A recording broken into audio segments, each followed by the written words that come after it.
Good morning, Chairperson. Good morning, members of the Portfolio Committee. Good morning, Deputy Minister. Good morning, MECs for the provinces, DG and HODs and officials present on the platform. Also to our petitioners. Chairperson, we do have a quorum. I will hand over to you. Thank you very much.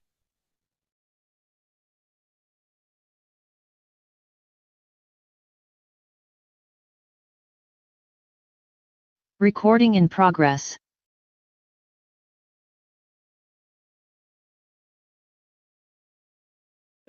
Thank you very much. Thank you very much, Llewellyn. Let us greet everybody in the meeting. Can you do the roll call?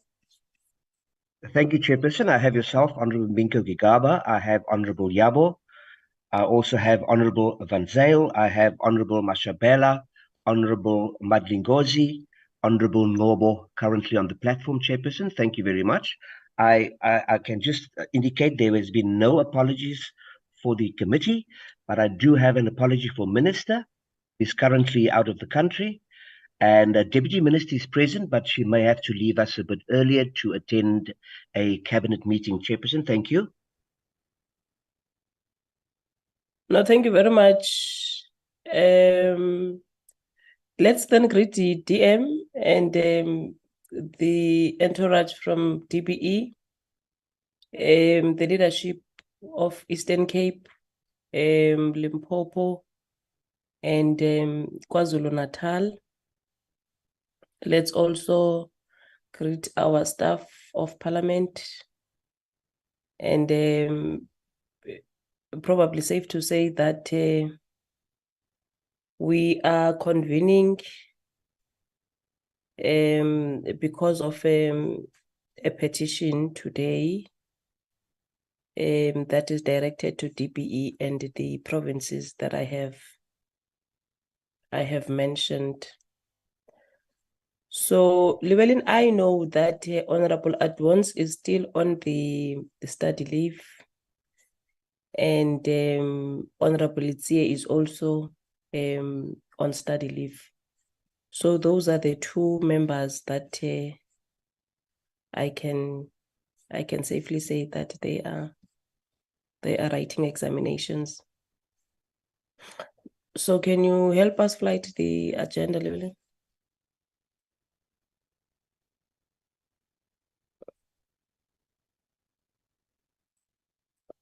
Thank you.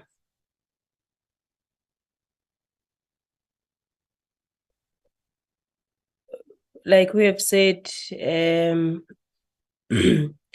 we've got this engagement, which is the petition from Mr. Yongama Zigebe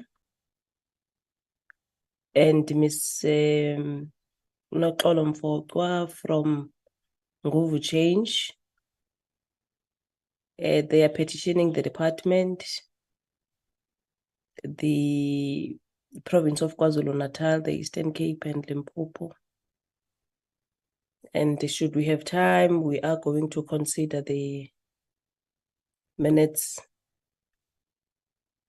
two sets, the reports, the fourth quarter report and the first quarter report. Can I then allow members to adopt the agenda? Principal?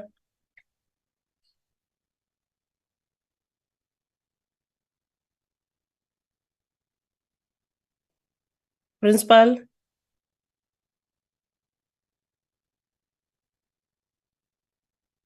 Yo. Chairperson, Mapaloba? I just want to then take this opportunity to propose that the agenda be adopted as it appears. Okay. Thank you very much, Mapaloba. Any seconder?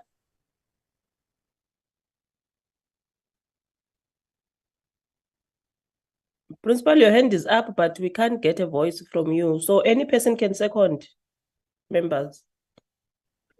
Chairperson, it's Honourable Van Zyl. I second. Thank you. Thank you very much, Honorable Van Zyl.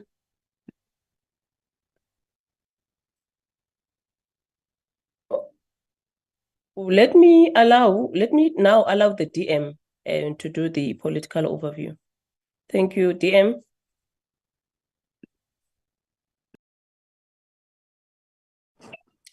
Chair, I don't know whether it's my network this side, because I didn't even hear the people that were proposing for the adoption of the agenda.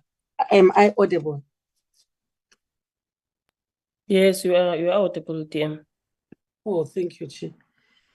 Yeah, greetings to you, Chairperson. Greetings to the honorable members of the study group, and greetings to our acting DG.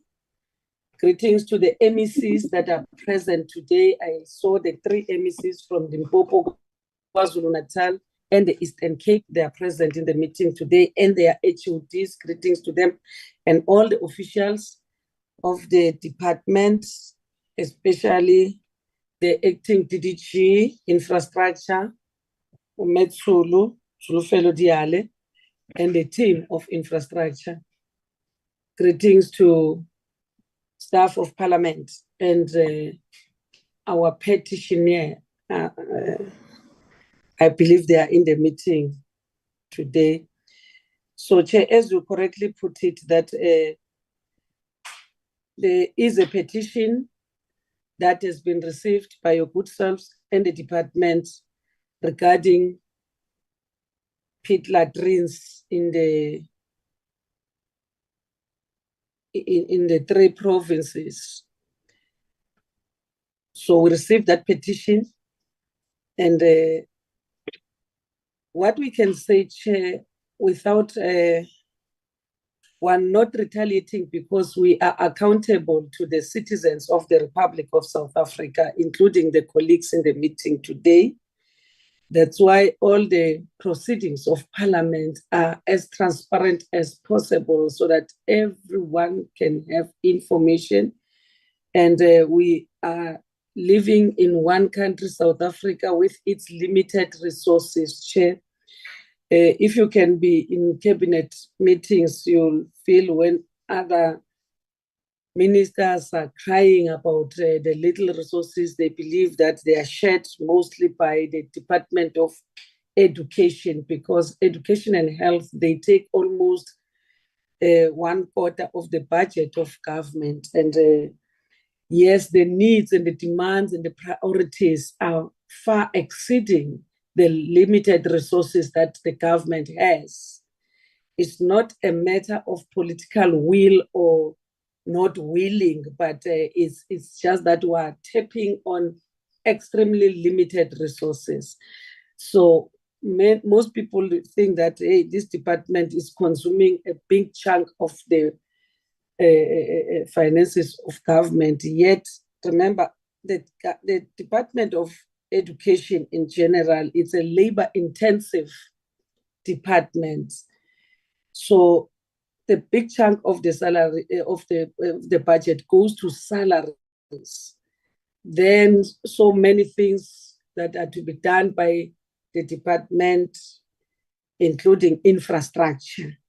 So we, as a department, we saw that there is a challenge in other provinces where their resources may not be sufficient to provide the necessary infrastructure. That's why when the president, people are saying it's a close speech, the president said, no, let's help the department in 2018, and they helped us. We identified all the unsafe sanitation structures in the country. And then from all 9 provinces, which the resources that were gathered at that time, even from the private sector, some private sector did not give us necessarily a cash that this is money. They expected us to identify, then we sent them to go build, which they did, and which we are still doing, and some they are still doing. That's what happened. So we do have that report of that program, It's not a program that you can just put a magic stick.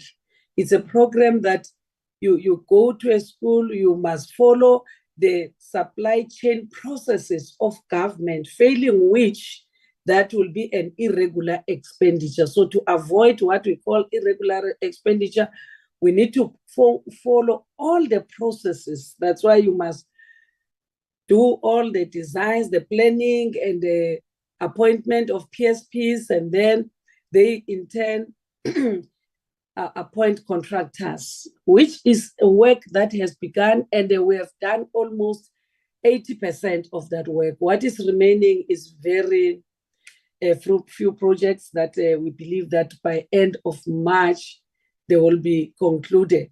And that does not mean that provinces are not continuing on their side to implement what has not been captured on the 3,800 and whatever number that was identified in 2018.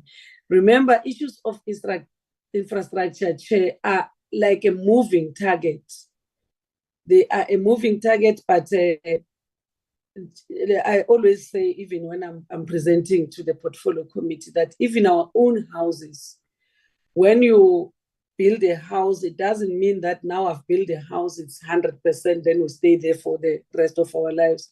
Every 5 years or 2 years, we must address structural defects and whatever, renovate and do this. That's what the work that we're doing in infrastructure. That's why even the education infrastructure grant now, the condition is that 60% must go to maintenance, because we've seen that when we move and leave the project behind, it dilapidates, and because people are there every day. So 60% of the budget must go to maintenance, so that we don't go back to start new projects from time to time.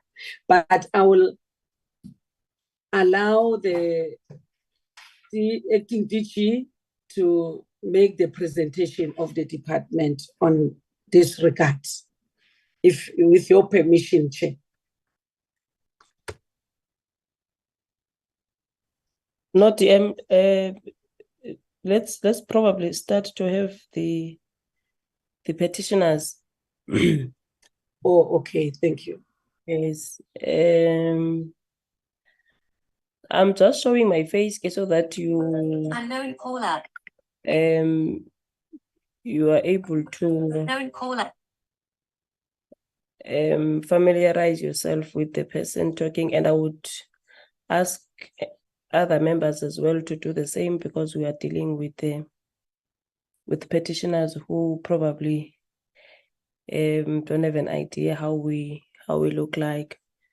So I'm going to allow you then the space, our petitioners, to probably take us through their petition, and then we will come back to DBE.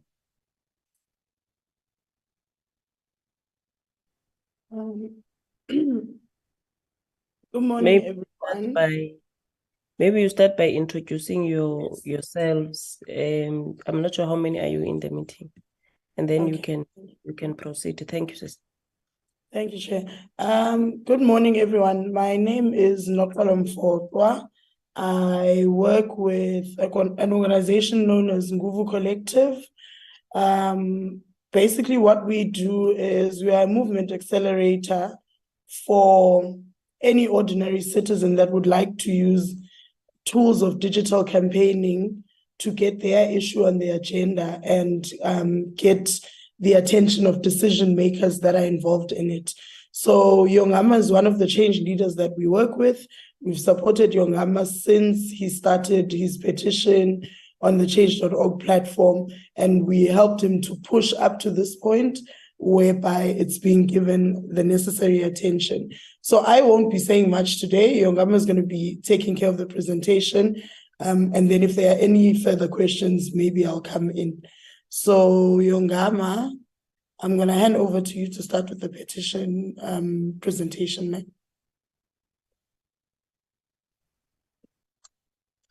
Thank you, Nox.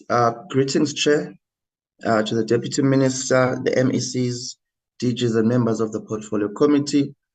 My name is Yongama Zigebe, and I am the Nguvu Change Leader and the UDM Secretary General. Liven, may I please have the presentation?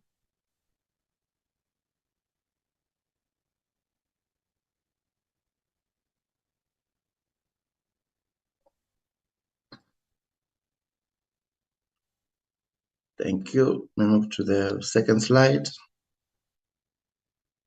As I've introduced myself, and I am also a human rights activist, I joined politics because I wanted to see the human rights of our people being recognized and protected. Madam Chair, not so long ago, I visited my younger cousin's rural school in the Eastern Cape, and I was appalled by what I saw. Education has become life-threatening for learners in South African rural schools. Beyond that, it has become a human rights violation. Madam Chair, it was saddening to see almost 30 years into our democracy, children and teachers relieving themselves in death traps that are pit-latrines, or even worse, resorting to open defecation. Eradication of these horrendous death traps would be in line with the Chapter 2 Bill of Rights of the South African Constitution. The Bill of Rights is a cornerstone of democracy. It enshrines the rights of all people in our country and affirms the democratic values of human dignity, equality, and freedom. The state must respect, protect, promote, and fulfill the rights in the Bill of Rights. A right to life, a right to dignity, to safety, to health, a right to proper sanitation, and conducive environment to education.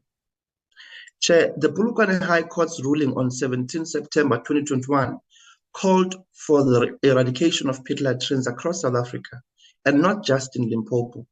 Judge Gerrit Muller said that the replacement of pit-latrines is a national emergency and must be treated accordingly. And he also expressed his disappointment at the lack of agency to dealing with this issue. Regardless of this, the Department of Basic Education still drags its feet at the expense of human life. I've started this petition through change.org platform to safeguard and promote the rights and well-being of children in rural schools who would normally not have a voice and no one to stand up for them. With more than 5,000 people having signed already, we are of the firm view that the people have spoken in numbers and that the clarion call that was made years ago should be listened to by our government. Madam Chair, it has been 9 years since little Michael Komape and 5 years since Lumka Mthethwa died a horrific death after falling into a pit-latrine toilet and drowning in a public school in Limpopo and Eastern Cape, respectively. Yet the Department of Basic Education has moved at devastatingly slow pace in eradicating pit-latrine toilets in public schools, infringing heavily on the right to life, human dignity, and basic education as enshrined in our constitutions, Chapter 2, Bill of Rights. In March 2023, we watched in horror as yet another 4-year-old girl was found dead in school pit toilet in the Eastern Cape province. We are here then to find out what the Department of Education has done since. In 2018, Madam Chair, President Ramaphosa and the Minister of Basic Education, Umama Enje Motshekga, made a rosy presentation about how millions of rands have been raised and claimed to be paying a dividend of democracy through education infrastructure. The question then is, what happened to the money? Why are we still discussing eradication of pit-latrines? Since 2018, how many pit-latrines has the Department of Basic Education demolished and replaced with proper toilets? On the 28th of February 2023, the Dispatch Live reported that the Eastern Cape province forfeited 100 million of the education infrastructure grant meant for public school infrastructure. The money was simply not spent by the end of the financial year, while the state of school infrastructure in the Eastern Cape is devastating. And I believe that members in this committee, they know the state of our schools in the Eastern Cape. Of Of the over 5,000 schools in the Eastern Cape, more than 1,000 of those schools still use pit latrine toilets. So the question again, why was the money not spent on eradicating these pit latrines? The Department of Basic Education has committed to eradicating pit latrines toilets in public schools by 2025. And I guess this is not the first time we're hearing this. We are going to eradicate at this time, at that time. This is another deadline by the department. In March 2023, the Minister of Basic Education, Umamu Enju Mutsecha, shared that the department has identified 3,398 schools countrywide with pit latrine toilets. For the 2025 commitment, we hardly have 15 months left. There are more than 3,000 schools that still have illegal pit latrines that need to be demolished and replaced. We understand this is a human rights violation. Now we need to know what progress has been made since March 2023. Now it's November 2023. This is a call and a demand that we have as a UDM and Nguvu collective to Honorable Enju Mutsecha, and we're glad that the Deputy Minister is here. We demand reports on public allocations for eradication of pit latrines. Madam Chair, we demand reports on progress made from March 2023 to November 2023. What has been done and how far have they gone in making sure that the dignity of our children and our teachers are upheld and protected as enshrined in our Constitution. We demand quarterly progress reports from each affected province in the lead up to your 2025 deadline, and that the South African Human Rights Commission should monitor this progress, and they should report as well to the general public of South Africa. Eradication of all pit latrines in public schools nationwide should be done at least by November 2024. That is a demand of the people of South Africa who signed the petition, who represent many other unheard voices that could not sign the petition. Many deadlines, Madam Chair, have been promised, as I said before, and we have been disappointed over and over again. But what we see is children who are falling into these death traps and their futures are gone. And that in itself, it means that the future of South Africa is gone with these death traps. Now is the time to do right by those children whose future lingers in graves of pit latrines on a daily basis in those schools. Let us protect and uphold their human rights as enshrined in the Chapter 2 Bill of Rights of the Supreme Law of the Nation, which is the Constitution. I thank you.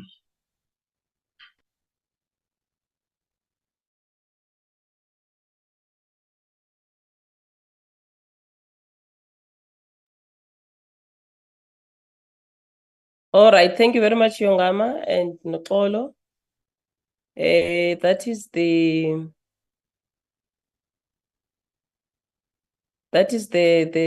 demand then of the Vungu.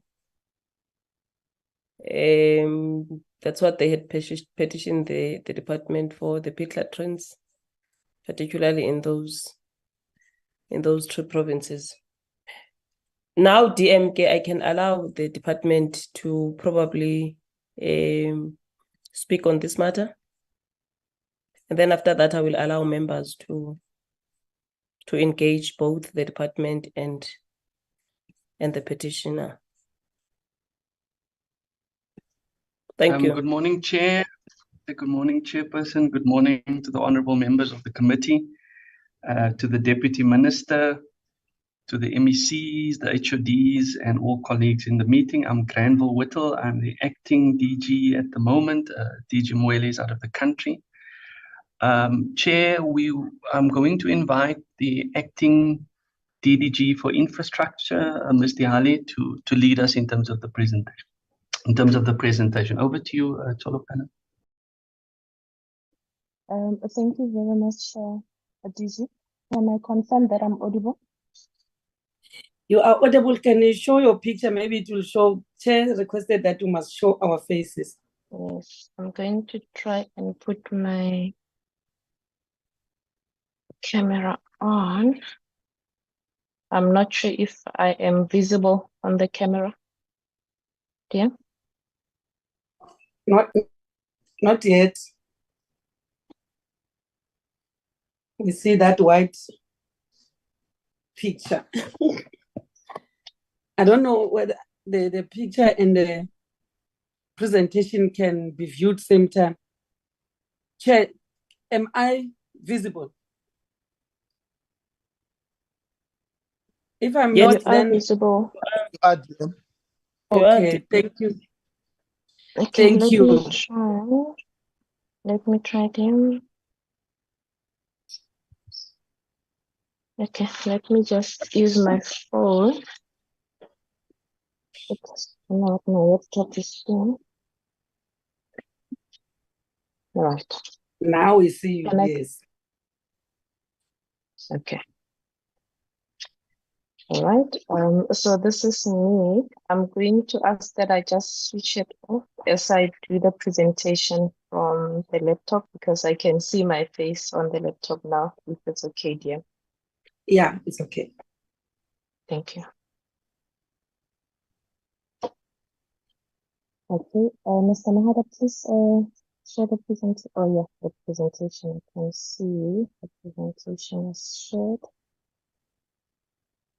Okay, so thank you very much, DM, Honorable Chair, Honorable Members, Honorable HODs, and the colleagues at large. So on the presentation outline, what we have prepared, we will provide the introduction, the problem statement, the background and context, overview of both SAFE program and ECDOE, which were alluded to earlier, the budget and expenditure that was requested, a contribution by other donors and partners, as well as the monitoring that we are doing in these projects. Mr. Mahara, next slide, please. So as an introduction, we wish to indicate that the department is responsible for planning and implementation of the following infrastructure projects.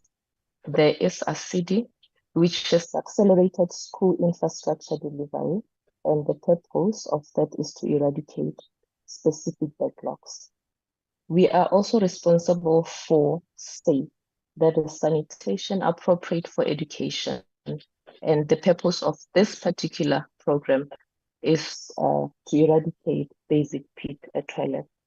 And both of these programs are funded through SIBG, as we will see later on how this grant was provided over the years. In addition to this, we have EIG, which is implemented by our sister departments in different provinces. Next slide, please.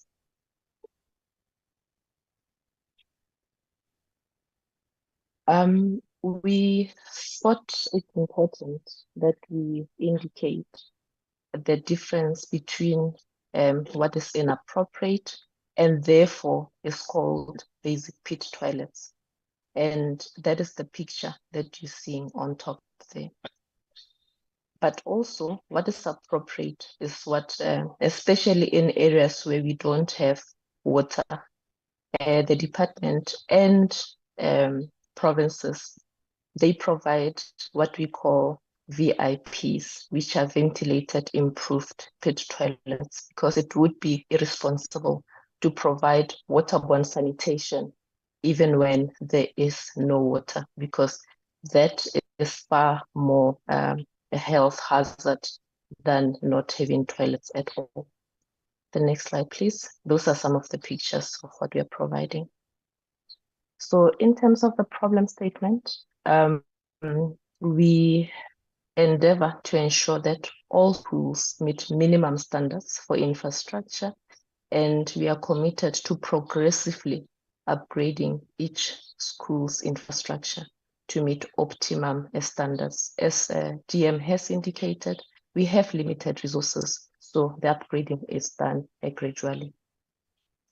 In addition, in the National Planning Commission, NDP, in November 2011, there is a statement that we made, which brought to life a city program. And in that program, school infrastructure backlogs have been considerably reduced over the 10 years, and many school environments are still not conducive to learning. We accede to that. Department of Basic Education has committed itself to eradicating 496 inappropriate structures, providing basic water to 1,257 schools, providing basic sanitation to 868 schools, and providing electricity to 878 schools. And this statement was made in 2012 financial year. And the department had committed itself to finding ways to deliver infrastructure and services more effectively and cost effectively, and improve the quality of information used for planning, because indeed we are acceding that remains a challenge. As the background and context, next slide, please. This is on ACIDI and SAFE progress update. As I had indicated, ACIDI started in 2011, and that was the objective of ACIDI, those 4 areas that I had previously indicated. Provide appropriate buildings to schools made entirely of inappropriate materials. Provide appropriate water supply to schools with no water at all. Provide appropriate sanitation to schools with no toilets. And provide appropriate electricity to schools that had no electricity at all. Then SAFE came along, and we intended to provide appropriate sanitation to schools that depended solely on basic pit-latrines. And both these programs are funded through SIBG, as I had indicated. Next slide, please.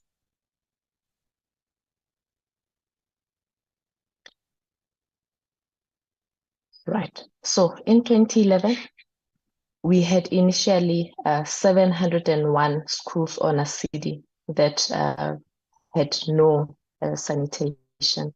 And in 2018, we had a number of 3898 schools on SAFE program. And the budget that has been provided to the Department of Basic Education since 2011 is 26.3 billion. And we will indicate how this budget was provided over the years and how it was spent. And I also indicated that SAFE, we are not only implementing it through SIBG, we are also implementing it through EIG, as well as through our partnerships through donors. Next slide, please. This is the budget as promised. In 2011-12, we had 700 million. Unfortunately, we did not spend all of that because of various reasons. We will allude to those reasons. In 2012, 2013, we were provided with 2.3 billion, and that's how much we spent. 2013-14, that is the budget that was provided. I won't go through that, and that is how we came to the bottom line of 26.1 billion. And to date, we have spent almost 20 billion of that and counting. Next slide, please.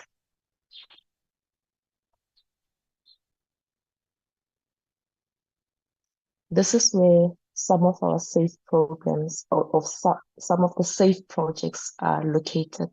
You will see majority of them are to the east. So we would have your Eastern Cape, we would have KZN, and on top the black patches, that is Limpopo, and we have a few in other provinces as well. Next slide, please.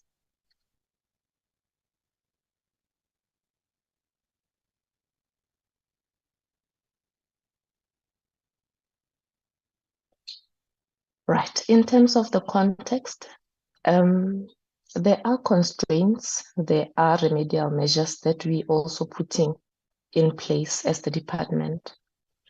One of that is capacity and poor delivery culture among our implementing agents, among contractors, among professional service providers that we are using in this endeavor to eradicate the infrastructure backlogs.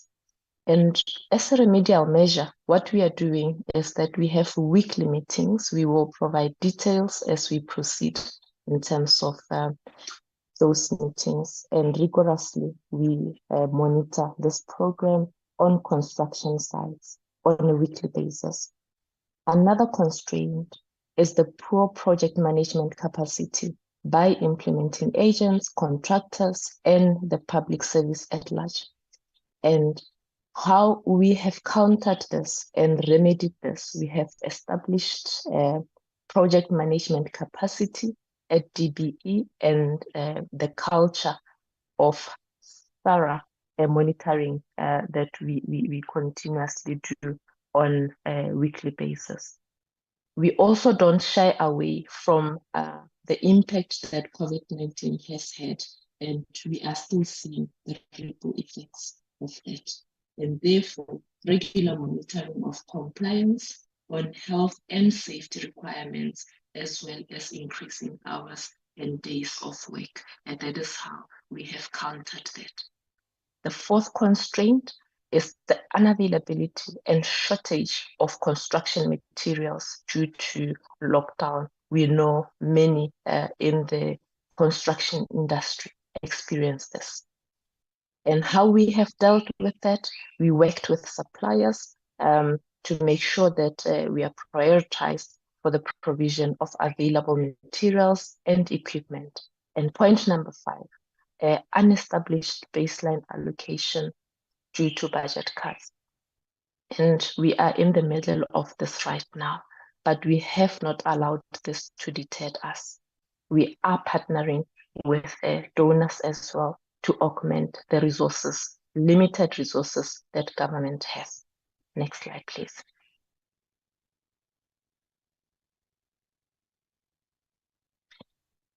Another constraint is lack or poor monitoring for the delivery of projects by implementing agents and contractors.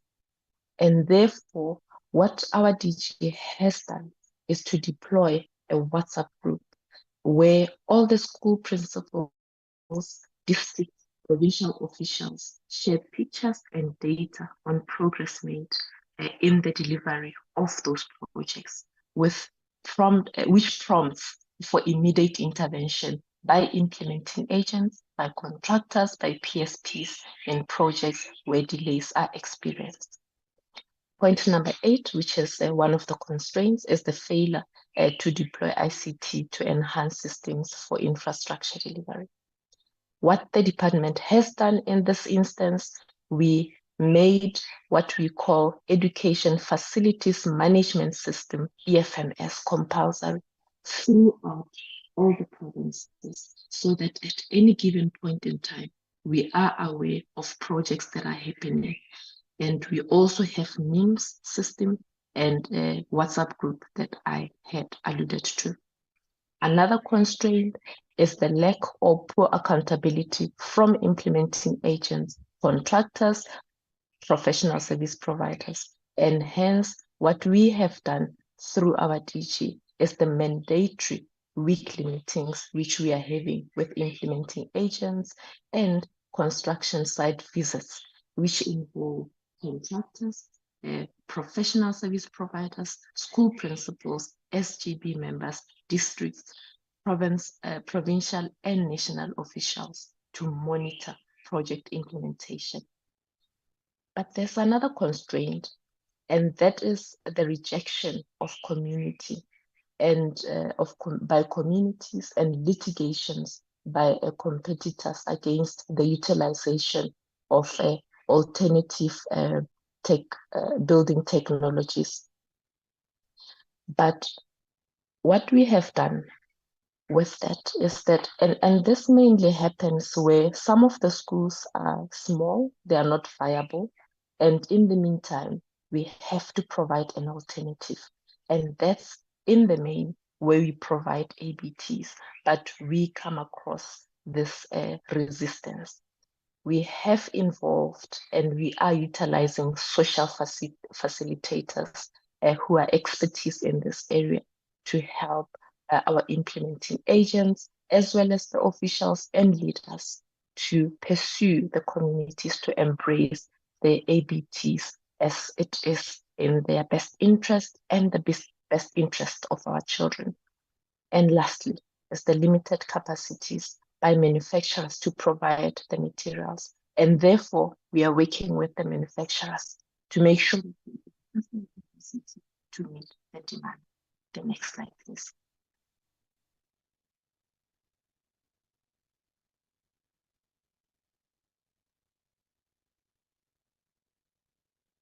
Mr. Mahada?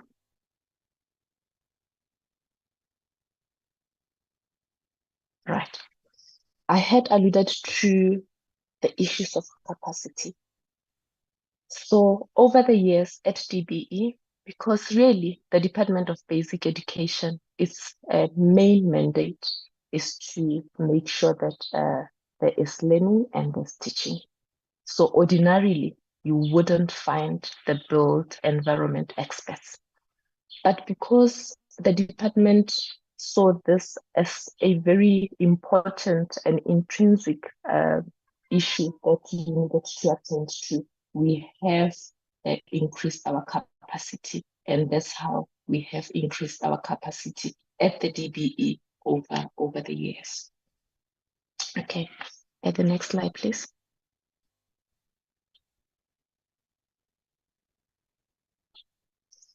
Now, going on to the details in terms of the SAFE program, that's just some of the toilets that we are providing. The next slide, please.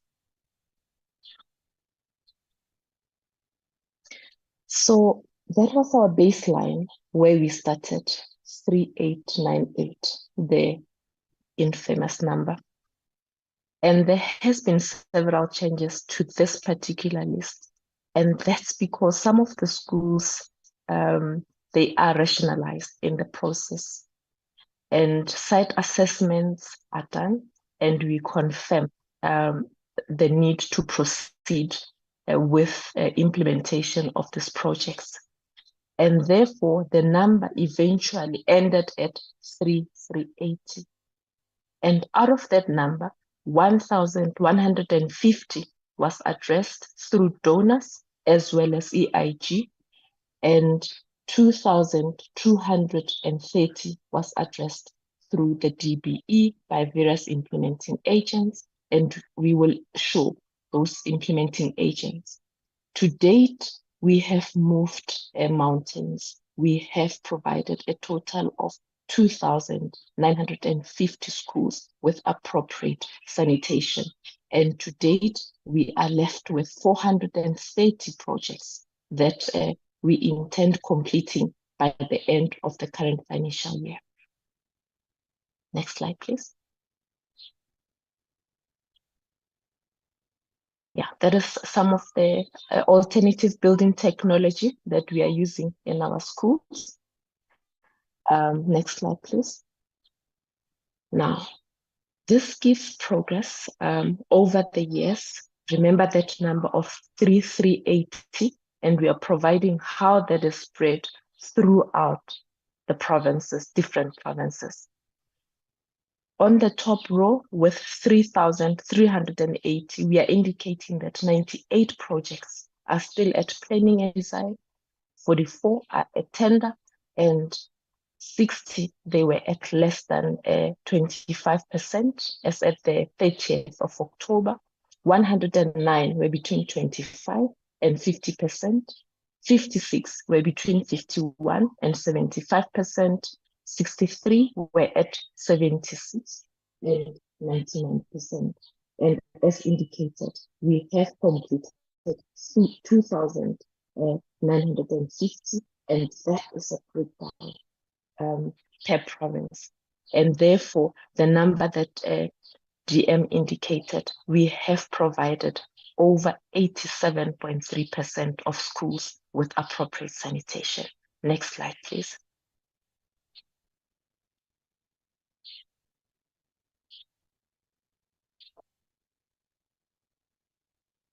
Okay, next one. That is just some of the toilets that we are providing. So, this slide indicates the implementing agent that are working with us.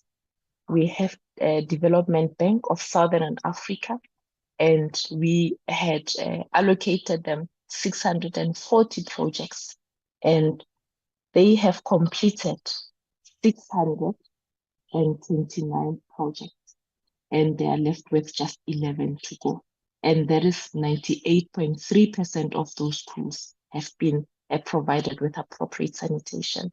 We also have National Education Collaboration Trust that we are working with. In the beginning, we had 551 projects that we allocated to. 19 of those projects are still at planning, 4 are at tender, 18, 15, 11 are still in various stages of construction as indicated. And all in all, NECT has completed 484 schools, and that is 87.8% of the schools that we had provided them. And therefore, this indicates that we are eating this elephant bit by bit. We also have the Nguvu Trust. We had allocated them 958 schools originally, and 40 of their projects are still at tender, because what happens in this process, there are contractors that are not performing, and therefore we find ourselves in an unfortunate situation where contracts have to be cancelled and we go back to tender. And we have 42, 83, 44, and 41 projects in various stages of construction. Through the Nguvu Trust, we have managed to complete 708 projects. That is around 74% of those projects have been completed through the Nguvu Trust.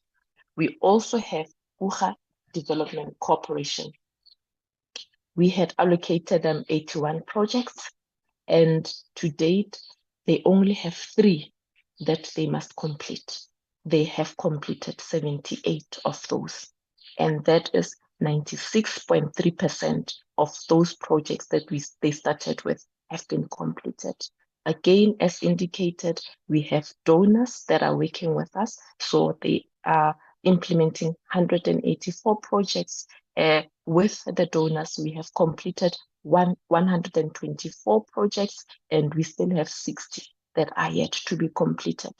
And on EIG, we had 966, and 927 of those projects have been provided with appropriate sanitation. We only have but a few that is needed. The next slide, please. That is just some of the facilities that we have provided and we are continuing to provide. And this is just in a graphical format, what has been completed by our implementing agents, as well as donors, as well as through EIG. Next slide, please. Again, some of the appropriate sanitation that we have provided. Next slide, please. So what are we left with in the current financial year? So in the current financial year, we are planning to complete we were planning to complete 580, and 249 of those have since been completed, and the balance is what we are planning to complete by end of this year, and that is about 430 that I had indicated. Next slide, please.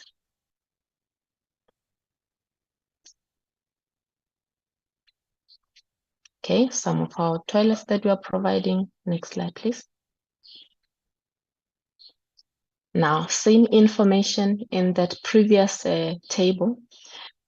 Our APP target is 348, but we do have more in the system. That's 578. Out of that 578, we have completed 249. And that 197 is just a comparison of what we had provided last year at this time. And therefore, that is an indication that we are ramping up our production. Next slide, please. Some of the alternative building technologies that we are using. Next slide, please. Now we're going to an overview on ACIDI. On ACIDI, our baseline was 701, but the current number that we had to provide with appropriate sanitation increased to 1,087. And this is because new information come to light and we don't ignore that. And all of those 1,087 schools have since been provided with sanitation. Next slide, please.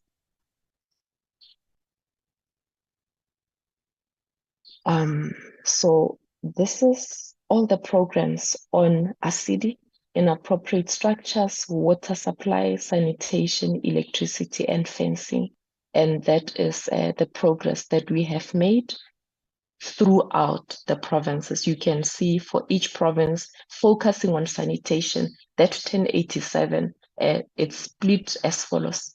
377 have been provided with appropriate sanitation through ACIDI in the Eastern Cape, 14 in Gauteng, 12 in the Free State, 162 in KZN, 437 in Limpopo, 44 in Mpumalanga, 12 in the Northern Cape, 10 in Northwest, and 19 in Western Cape. Next slide, please.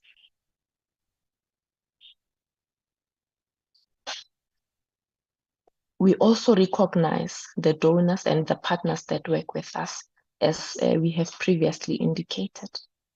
And who are those business partners? We have your ASHUPO. We also have a Department of Environmental Fisheries and Forestry. And we currently have Lone Sibanye, that is Derisano currently. Those are the number of projects that they are doing for us.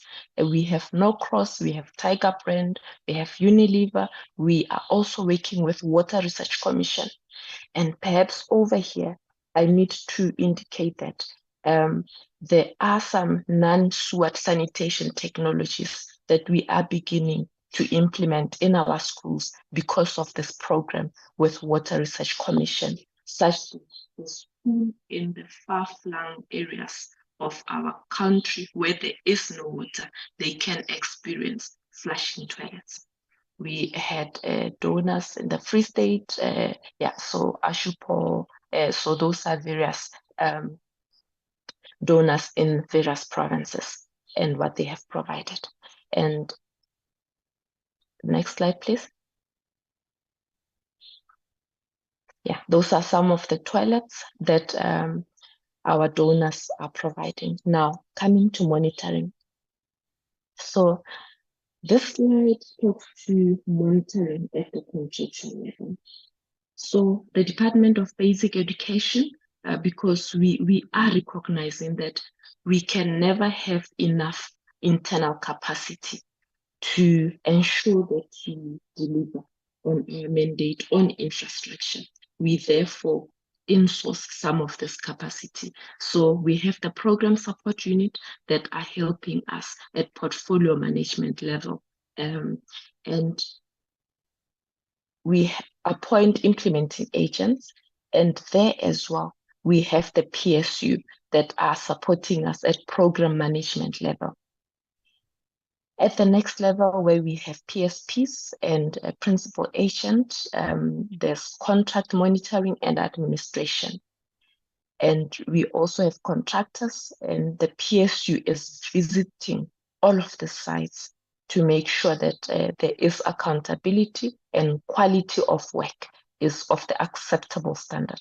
And therefore, the IAs will be held responsible for any delays on any projects related to design, tender, and construction, and any cost that is incurred due to corrective action that happens when we do our monitoring may be set off against the payment to our implementing agents.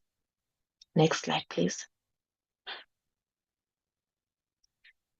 That's just some of the pictures. That's the DG at work.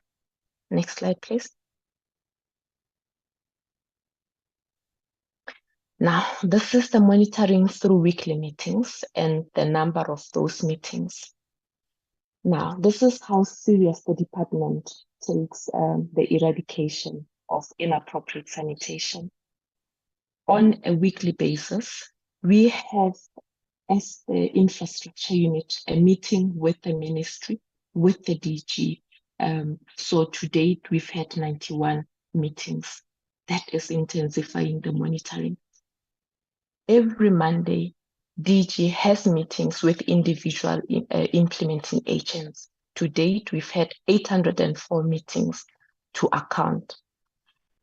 As ourselves, infrastructure unit at operational level, we have meetings with implementing agents, and we've had 628 of those meetings. We also meet with our donors because we don't want to let them provide substandard sanitation, and hence we hold them to account as well. There are also Thursday meetings that are held by the DG with CEOs of various implementing agents and heads of those implementing agents. Next slide, please. Salient points of focus during the meetings. What do you talk about?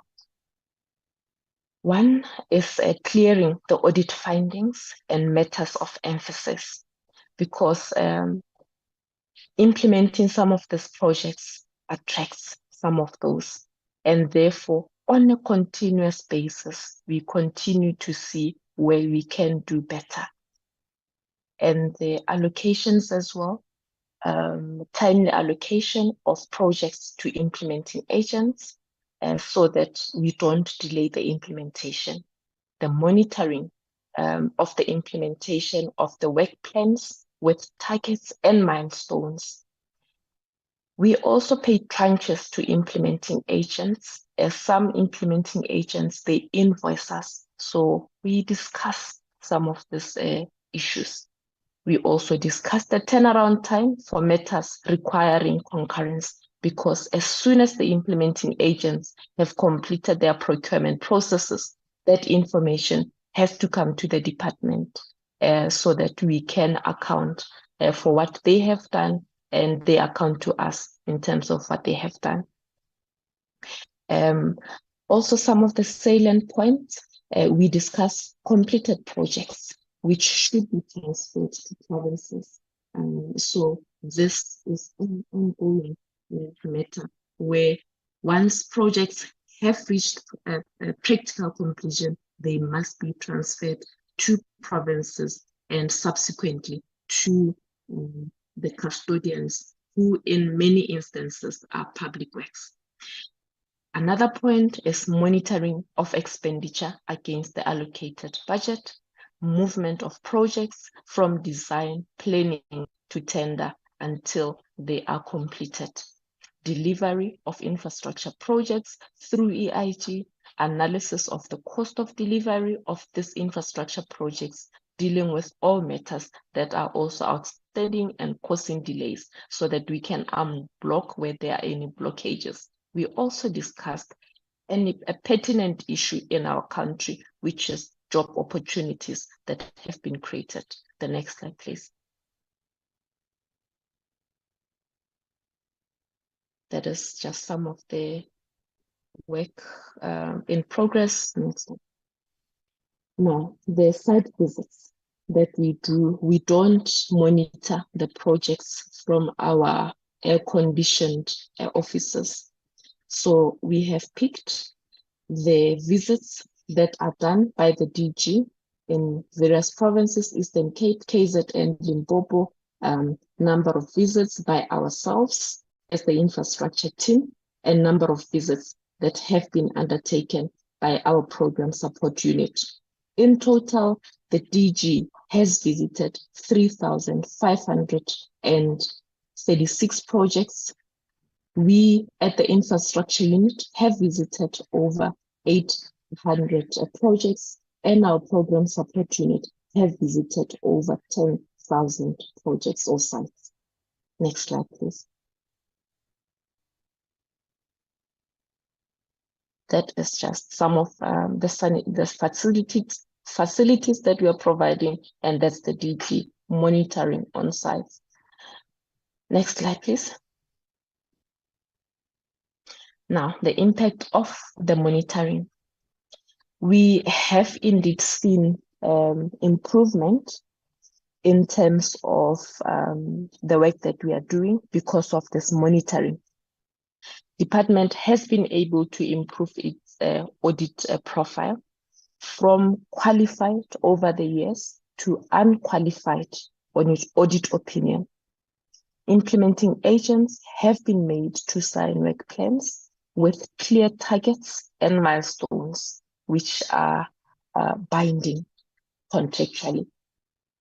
Delivery of projects have been accelerated towards meeting the practical completion that has been scheduled in terms of our APP targets, and even exceed some of those due to this monitoring. When our professional service providers are aware that we know what is happening on our sites, they accelerate their implementation. We have also made sure that poor quality is not so poor quality of work has been uncovered, and responsible contractors, project managers, professional service providers, and implementing agents are dealt with accordingly. We have unblocked where there are any blockages by doing this monitoring. Implementing agents, project managers, PSPs, contractors have also been held liable and in position when there is failure to meet their contractual obligation. Suppliers have been able to increase their capacity to shorten the time for delivery, as well as the access in defects in the design of their systems of the equipment and material. The delays in payment of contractors, PSPs, manufacturers have also been addressed. And as we do our monitoring and everywhere we go, the Department of Basic Education is known to be the quickest paying employer. Instances where communities are rejecting ABTs to build schools and delays caused by business forums have also been dealt with. By the way, some of the inappropriate schools that we have provided with appropriate facilities, some of the schools just reject that we eradicate some of those old unsafe structures, but we pursue them and we ensure that they understand where we are coming from and the death trap that those are to them and their children. And the involvement of all of those role players, your school principals, SGBs, districts, provincial officials, local government councillors, they do get involved in the value chain of monitoring in the delivery of our projects. The next slide, please.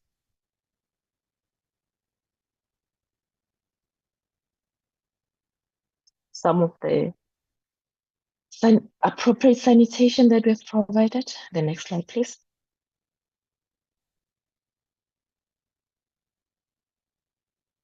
And therefore, in conclusion, Honorable Chair, we wish that we recommend that the committee knows the progress that we have made, in terms of infrastructure delivery, and in particular, the eradication of pit toilets that we are making on an ongoing basis.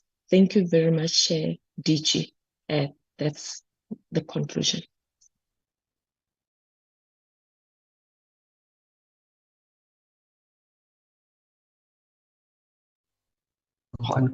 I thank you very much, Ms. Diale. Back to you, Deputy Minister. What happened to Dr. Whittle now? Yes. Can you hear me, Chair? Yes. Oh, that brings us to the end of the National Department's response, Chair. I was handing back to the Deputy Minister if she's still with us.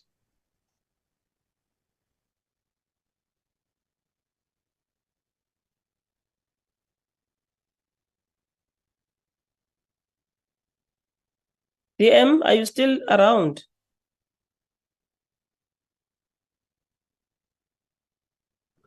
Please look for him. We're looking forward to the political input.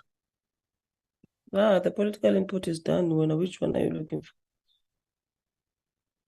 That's the administrative input. The DM must put was actually submitted. The DM started speaking. Oh, okay. You were not here. All right, members. Let me give you. There is Honorable Baltingozi said he can't speak. He's got a flu. He doesn't have a voice. His question is, when is the department? When will it bring back the dignity of a black child in South Africa? Why is the department building structures like these so-called toilets that looks like they are built in the meantime? It has been close to 30 years, black mothers and fathers ruling and in charge of South Africa. What are the real reasons that monies do not do what they are supposed to be doing, and what are the consequences of those who abused those funds? What are the plans in place for the trauma that these kids witness by the death of these kids in the pit-latrines? Okay, so that's Honorable Madlingozi. Can I note hands from members? I see the end of Principal.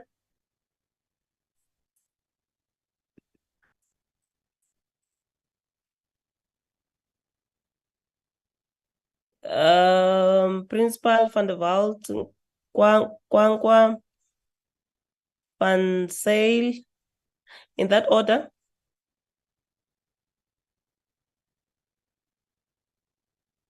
Chairperson, I don't know whether I will be able to. Can you hear me?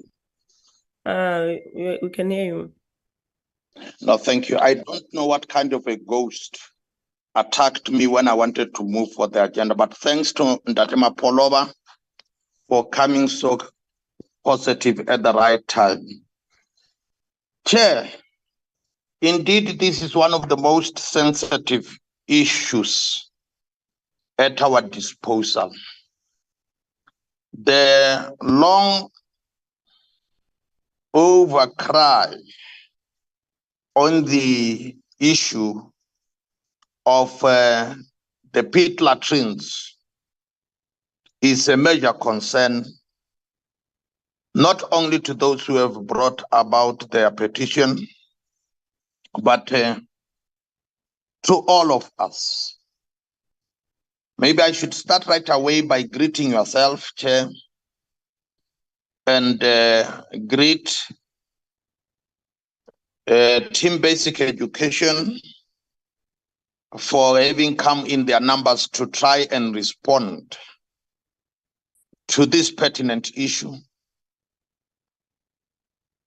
DBE, the 3 provinces, but further, of course, welcome and greet the petitioners, and hoping that this is one of the constructive approach in trying to seek answers and solutions to this challenge that is facing all of us, and ultimately greet my fellow portfolio committee and honorable members in the DBE portfolio committee. I want to approach this presentation as we welcome and appreciate it, presentation by the petitioners and presentation from DBE, by indicating that, of course, in as much as the petitioners have raised all these points, which we believe it's a positive approach, not a destructive, from a destructive angle. Let us start from the point that says there are key observations that this portfolio committee, through you, Chairperson, has to take into consideration. From 2019, the whole lot we can talk about in South Africa that we might be having, I'm going to talk subject to correction by both the DBE and yourselves, that the little research that I made indicates that we had 3.2 of South African schools which recorded a very huge challenge with regard to the pit-latrines, which were using pit-latrines as their only source of ablution facilities.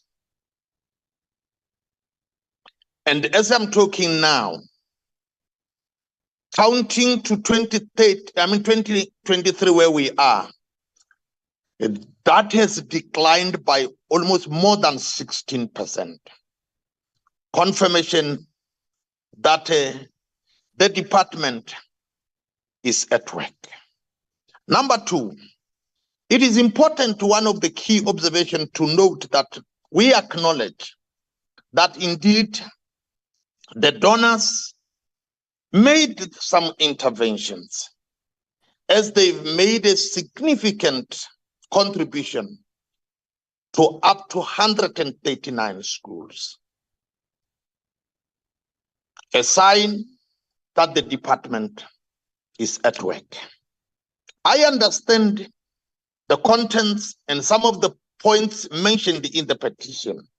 However, Chairperson, given this key observation, I think even to the petitioner, they will agree with some of us that it is a take-home kind of contribution that has been done and that is being done. Let me now come to my few and brief questions. I'll start with the DBE Chairperson, and so that at the end of the day, all of us speed up this challenge, which I believe is a challenge not only for the department, but for us all. DBE, Deputy Minister, of course, as the one leading, what actions has DBE taken on the implementing agents for any delay in the projects? Because indeed, some of the delay as identified by the petitioners is in the main because of unnecessary delay called by the agents. I'm talking here, Chairperson, about the design, the tender, construction, including poor workmanship. What has the department, or what action has the department done in those incidents? Number two, what kind of incentives, such as the tax incentives, can be introduced to close the infrastructure gaps. It is not, we are not always going to get a solution from the negative point of view, but I think there could be some incentives. Which incentives we expect even the petitioners to come up with such recommendation and seek to us as they seek to assist us, not always being negative. You see, I normally say, Chairperson, we must avoid as South Africans, if we all want to build this country, to always approach our challenges from what I term the black spot analysis. Let us also see the good in the midst of the bad that might be taking place. The third question to DBE is, are there any other innovative solutions being explored to improve sanitation in our schools? And this question can not only be the baby of the department, but our baby. As the portfolio committee, we must come with constructive innovatives, and the baby also of the petitioners. Joining hands will take us forward. I'm not defending anybody, but I'm just raising pure, straightforward and constructive inputs which can improve the situation rather than being so negatively critical. Maybe one or two questions to the provinces. Of course, the first one will arise from the one that I raised it to DBE. How do provinces practically address the problem of business forums that keep on disrupting projects, and what kind of concessions are being reached under those circumstances? That's the first question, because in the provinces, that's where things are happening. Number two, this is the question which I say is married to the one that I raised to DBE.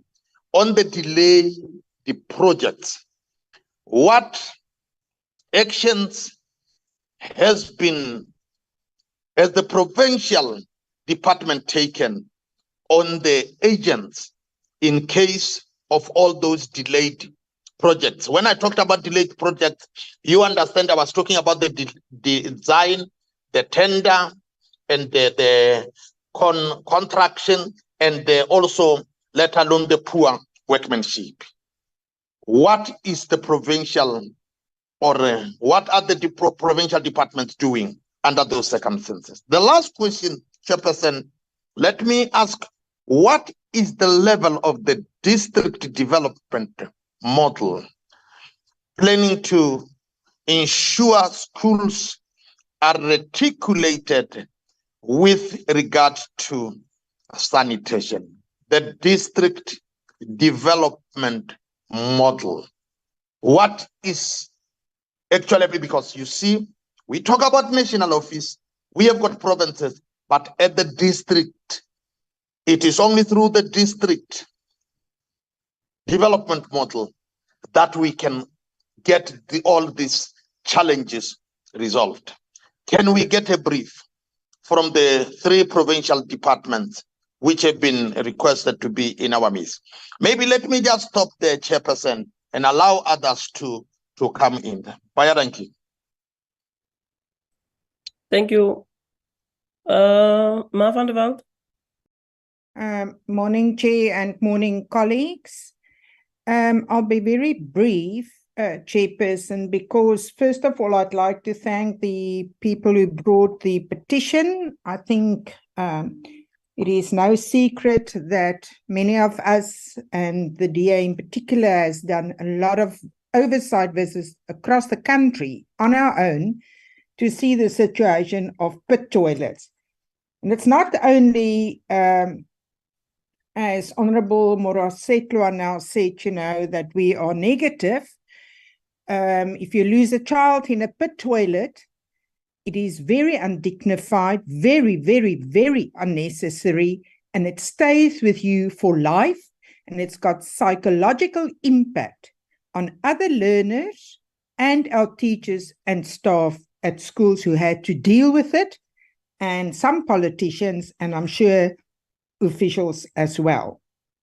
So this should not be just a negative thing. Nobody needs to go to a toilet to die. You go to relieve yourself in dignified manner. But may I also say, Chairperson, the presentation is very insightful. I and my colleagues recently in Limpopo did a tour of pit toilets in Limpopo. And in the years of the unfortunate happening with Michael Kumapi, up until now, there has been improved. It's just sad that that case had to happen before the whole country actually took notice of the issue around pit toilets. We drove almost 2,000 kilometers from Dwaalboom, Botswana border, right through to Fitagomo, Steelpoort, etc., through Marble Hall to visit. And I must say, the provincial department did indeed change and progressed to the VIP system, for which we are grateful. The issue of maintenance and provision of proper cleaning stuff, etc., still remains an issue, but there's progress. But progress must always be with quality and maintenance thereafter, because that could bring other dynamics to it in a negative way. I would also like to know that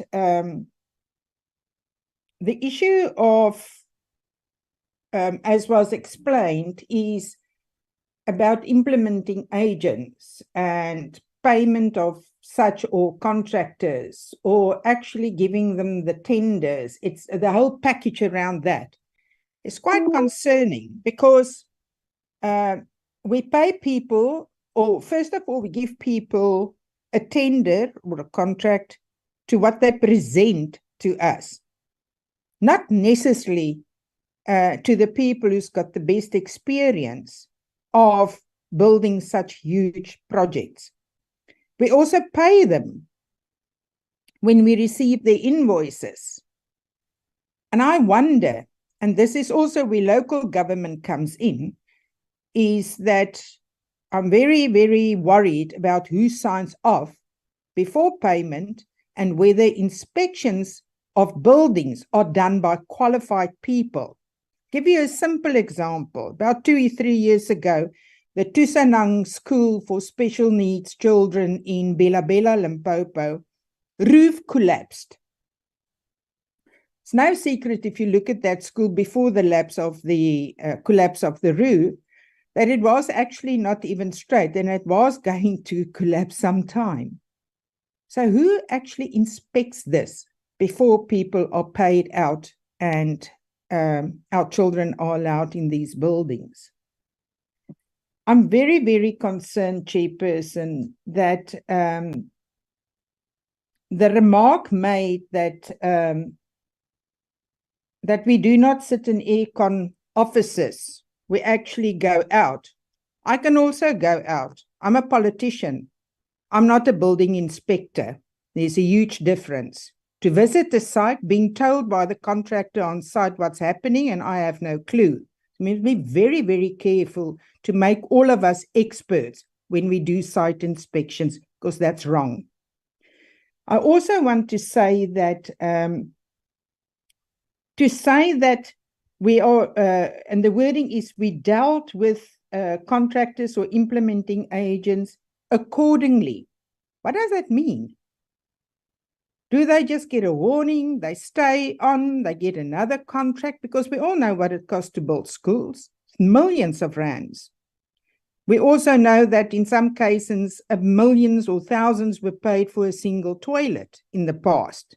And that happened very recently, not a long time ago. The most recent pit toilet death was in the Eastern Cape a few months ago, not years ago. So I would like to know how many of these contractors or implementing agents were actually blacklisted. And Chairperson, my last question. I get very excited about this topic in a negative way, because I've been around since 2009 on DBE, and I've seen horror stories at school buildings. In Mpumalanga, I did an event over a weekend, and a high school had another high school for a major sporting event. I actually, from another province, rented mobile toilets for the event because the poor teachers were so ashamed, and the toilets were horrific. So it's not only the toilets, it's the whole sanitation issue is a problem. And instead of us always having to ask how many, and in the NEEMS reports, etc., how many schools are without that, we should actually get regular reports, and the petitioners are quite correct, on what have we built, with whose money, every single financial year. I was there when ECDOE started. ECDOE's first 3 schools in Limpopo was a special needs school in Lepalale, one over the mountain from me, Fetagoma, Leboa area. I can't even remember the third one. But we are in a crisis. Even if we are progressing by numbers, Chair, we are not doing any maintenance. You can go to any school, they will tell you, where must we get the money? Where must we get the money? Doesn't help you build schools, and infrastructure is not maintained. And I completely differ with the Deputy Minister, with all respect.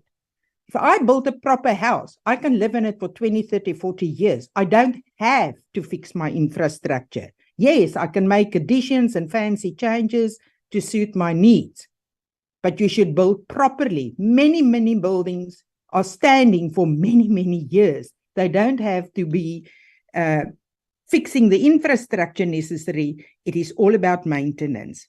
With that, I'll conclude, Chair.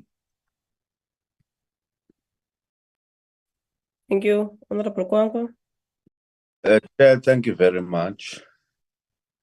And I would also like to take the opportunity to thank the Secretary General of the UDM, young as he is the SG of the party, for maintaining a professional tone in his submission, because this is such an important matter that requires the seriousness and the attention of all of us who consider ourselves to be proud South Africans. As I make my preliminary remarks, Chair, how I wish that the private sector can contribute a fraction of the amount of money that it contributes to propping up the Springboks, because that would ensure that we eradicate more than half of the backlogs or backlog that we have on pit-latrines. But as I make that submission, I know where the loyalties of other sectors and peoples lie. The second issue is we admit and acknowledge the progress, the very limited progress that has been made by the department in trying to eradicate pit-latrines. But if you were to consider Mr. Zigebe's presentation, it centers around quite a number of issues, specific issues. It's one, the fact that budget allocations or financial allocations are made by the Finance Department, the Minister of Finance, to eradicate pit-latrines at schools. And quite often what happens, because of the reasons, some of which were cited by the Director General during the presentation, that some of which had to do with capacity issues. Some of that money, as I said in the portfolio, in the Standing Committee on Appropriations, there are many requests for rollovers, and some of the money is returned back to the fiscus. The question that is pertinent then is, how do we then prevent that from happening? After many years of doing the same thing, of trying to make sure that we get allocations for grants in terms of grant funding for infrastructure at schools, what have we learned, and how have we done things differently to ensure that we do not return the amounts of money? I mean, he cited 100 million rands back to the Treasury when you have a backlog for pit-latrines. That's number one. The second issue, which then impacts naturally on the rollovers or requests for rollovers, or rather that funding is returned back to the treasury has to do with the deadlines, really. I mean, anyone who's been to any, we can't call them former rural provinces because 30 years later, those provinces are still rural, even as we speak. He cited quite a number of examples from the Eastern Cape. But if you were to go to KwaZulu-Natal, Limpopo, and many other so-called rural provinces, you'd find that the situation is the same. And perhaps what should happen is the action program going forward should actually focus on those provinces and how the situation can be improved going forward, and how the rollovers in particular can be prevented because they affect the deadlines that the SG spoke about earlier. Because if you have to return funding back to the National Treasury, naturally it means that you won't be in a position to complete the deadlines. Honorable Van der Walt is quite right in saying it means we are not choosing the right people for the jobs. But we do not quite agree with the fact that people must be blacklisted. Why? Because if you consider our past and our history, it would naturally, to a large extent, mean that the people would be assumed to have acquired the level of experience and knowledge to be able to build and to produce any item to the quality that we require would naturally be wide. But perhaps what needs to happen is that once we have identified weaknesses, we must allow people a window period of some kind for them to improve in areas where we're concerned, but also to have punitive measures where people are paid for shoddy work. Some part of what they were paid for must actually come back to the fiscus so that we're able to do the work that we're supposed to do. So it's a bit more complex because on the one hand, you must help the people to actually build enough capacity for them to be able to deliver what is required of them as service providers without necessarily blacklisting them, because they have to find a way of building their capacity, the same way that you can't expect them to have the same experience as the person who's built toilets for 30 years. When they've actually built toilets or pit latrines, say, for example, toilets or pit latrines for the past 5 years. So it's all of these issues where a developmental state has a responsibility to help people to capacitate themselves than to actually throw the baby out with the bathwater. The other issue is, Honorable Rowling was quite right in saying, in us helping to capacitate people, there must be instruments and people and principles of accountability that are built into the system. But then it also means that as we proceed, there should be a development of new targets which are informed by our experience in the past and how we want to improve whatever went wrong. But I can't sit in the appropriations committee and be flooded by requests for rollovers when, for example, I accept that COVID had an impact on this, when at the very least, past experiences should inform the decision-making process of what people want to achieve in terms of the future, and that people who have been able to deliver quality outputs or products must actually be rewarded for that. It must not be due to political links or connections that people are able to get government work. The other one is, which I sensed from the presentation of the DG, is that it seems that in instances, pit latrines are built in a way that meets minimum standards. In rural communities, there is no drainage system, so to speak. So at times, because of how far they are from, especially towns with developed infrastructure, you might find that then in the majority of instances, you have to rely on pit latrines, so to speak, that depend on them meeting minimum standards. Then the question is, how do we classify them? They should not be classified the same way that when, say, people from a village who don't consider the safety and security issues would build a pit latrine because there's no toilet at the school. They should be classified differently from the normal run-of-the-mill pit latrines. In other words, if they are still classified as pit latrines in accordance with the definition that the SG used, it means that even though you might be making progress in trying to make sure that the dignity of our people is respected and upheld. But because they are classified as pit latrines, people will regard you as having not made enough progress insofar as they're addressing the issue.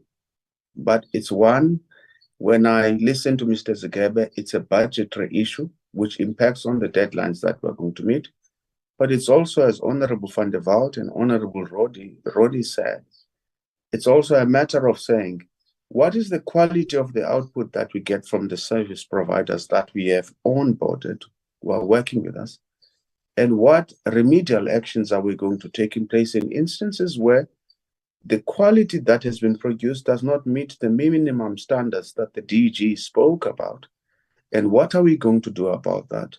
There should be, on the one hand, punitive measures, on the other hand, to say that how do we help you to capacitate yourself? Because you know what's going to happen.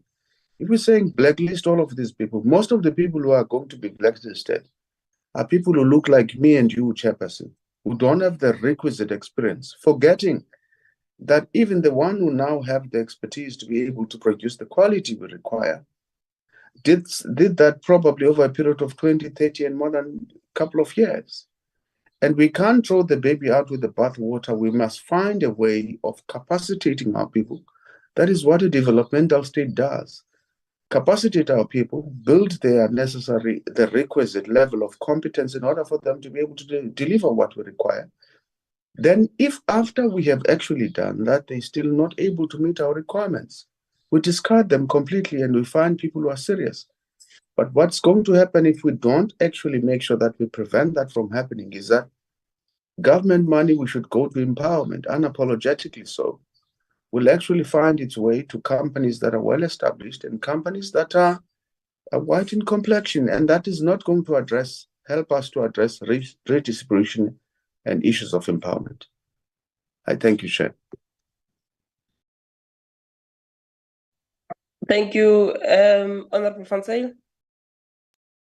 Thank you, Chairperson. I'd like to switch off my video. I'm in an area in Acacia Park that has very bad signal. It's already warning me, so I think the video takes too much.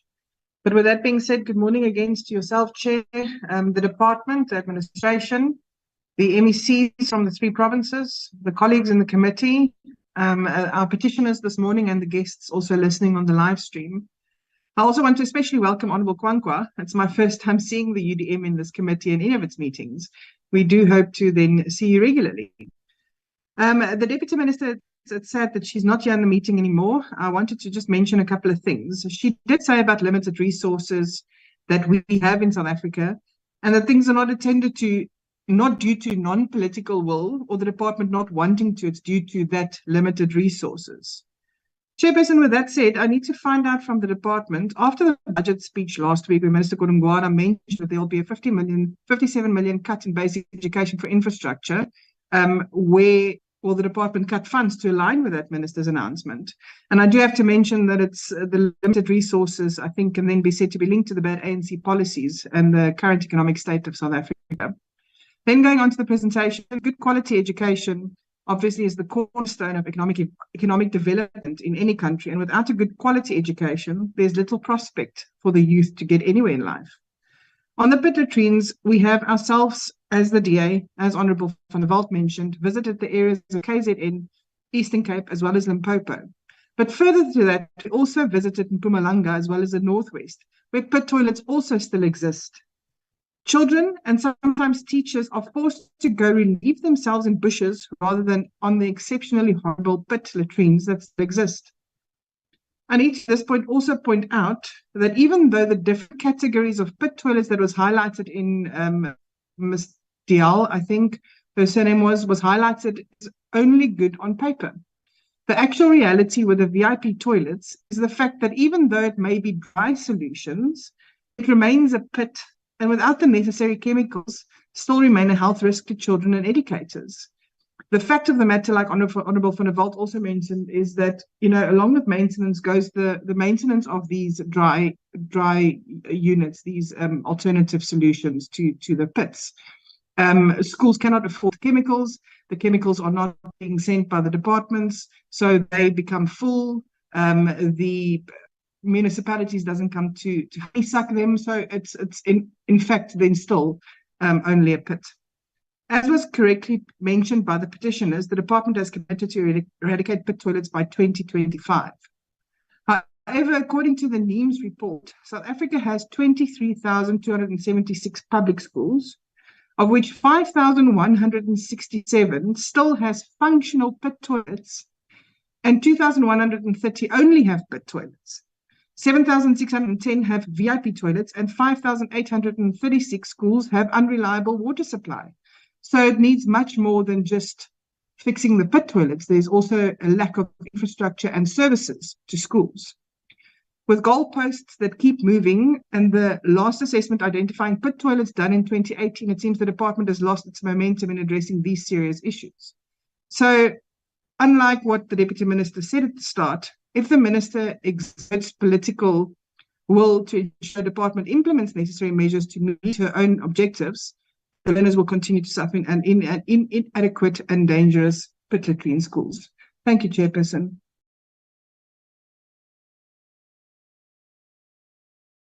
Thank you very much.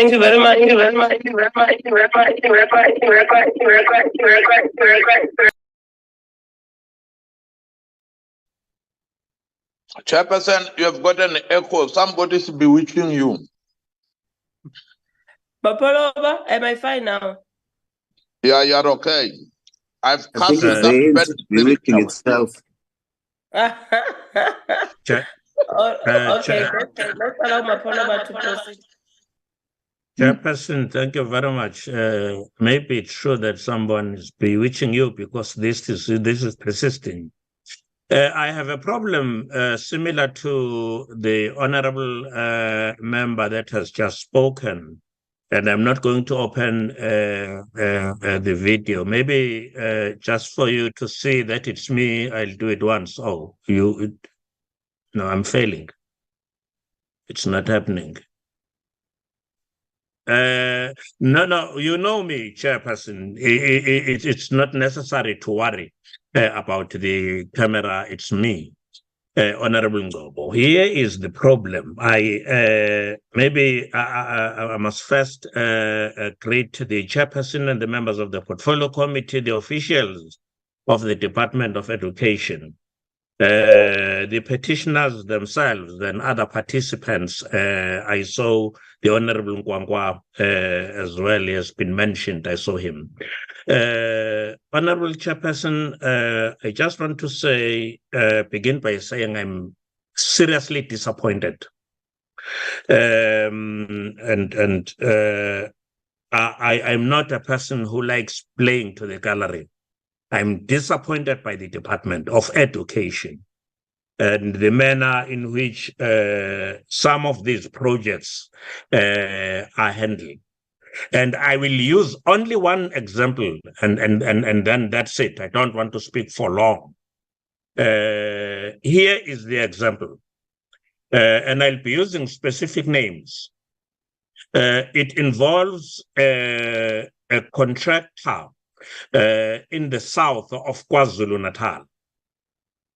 It is supposed to have built 3 not schools, pit-latrines in those schools. Dumisa School, I think the other name is Popoma, but I'm sure of Kinder Valley.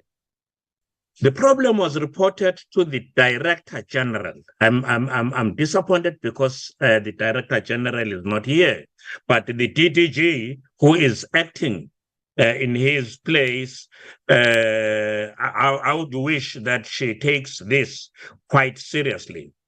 I reported the problem because the contractor came to me in July. The problem was already existing. They were in a fix.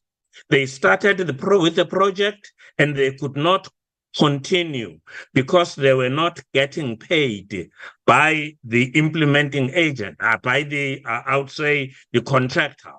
The implementing agent is DPSA. The contractor is DZWA, Development Projects.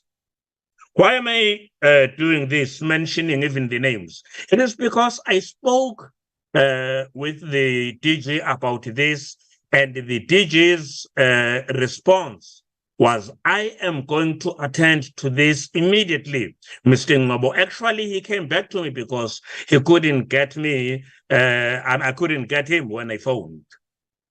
Now, I even have the text messages where he was assuring me that somebody is going to be specifically attached to this problem to see to it that it gets resolved as quickly as possible. And I have this to say, Chairperson. Just this morning, I have been speaking to this gentleman, the subcontractor that is supposed to be continuing with work. There are open, I mean, work is half done, and it's dangerous for the learners to be in those schools because work is not going on. People have not been paid. They are owed, or he is owed, over R1 million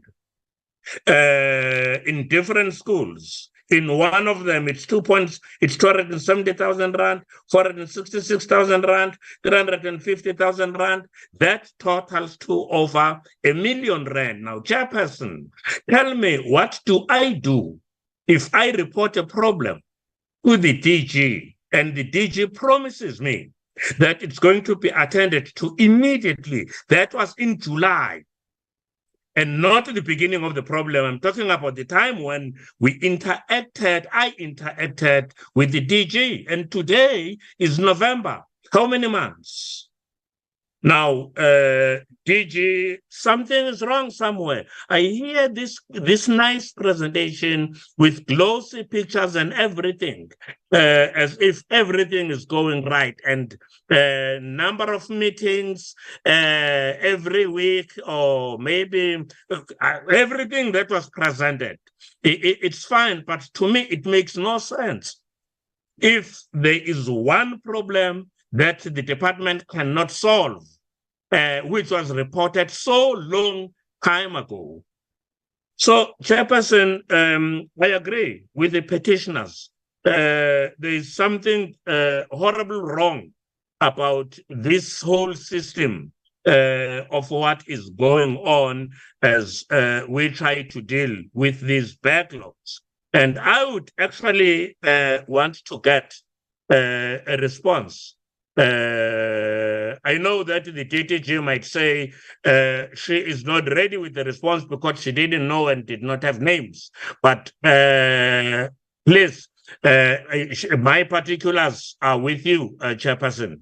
I do need feedback on this. But the last question is, then how many, so that I can believe that maybe it's not so bad, how many other instances like this one are there? I've only quoted one province, KwaZulu-Natal, and one area, South Coast in KwaZulu-Natal. Chairperson, I might maybe as well as stop here, but I'm saying to you, Chairperson, and members of the Portfolio Committee, with respect, I am very disappointed. Very disappointed. Thank you very much.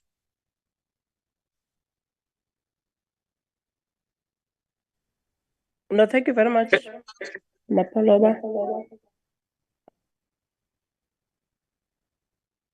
I'm told Notata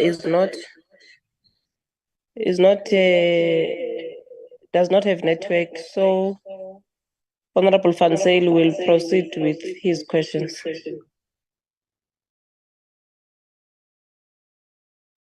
Thank you, Chair. No, he is still on. If we could just check with him, his hand is still raised. But it seems like he has lost that connectivity.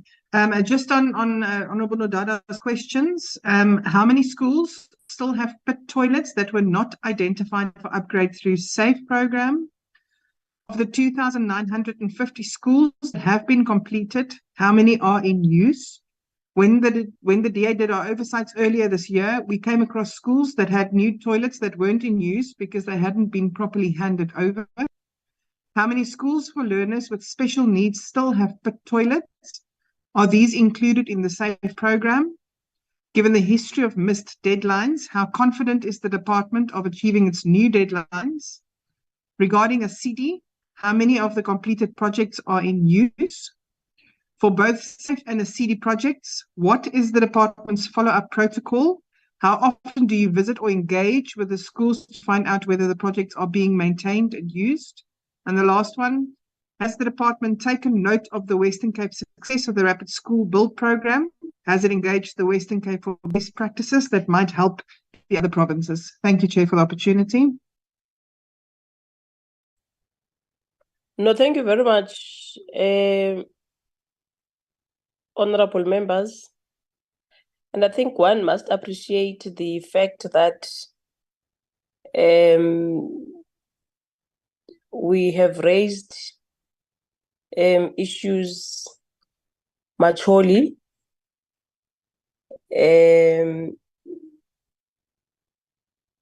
irrespective of the challenges that are there.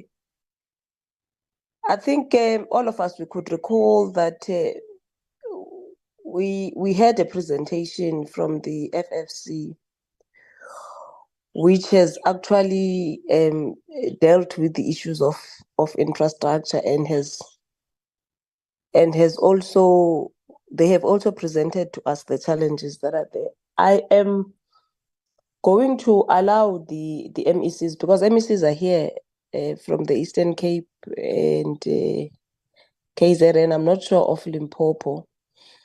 But I'm going to give you an opportunity to speak on this matter. The petitioners have raised few demands, which of course is demands that need now DBE to respond to. But I would want you to speak on the issues of ACID and SAFE, and to also speak on the progress that you have made as provinces. And I'm asking MECs because I would want you to raise at that level, but also your projections. Do you think that is possible that you'll be able to eradicate these pit-latrines, and what your projections are? And I'm raising this knowing that there is an issue which was raised by the petitioners of also the court judgments, particularly in the Eastern Cape. So anything that is close to this ACID and SAFE programs, MECs, I would want you to speak for your provinces, where you are. To the petitioners,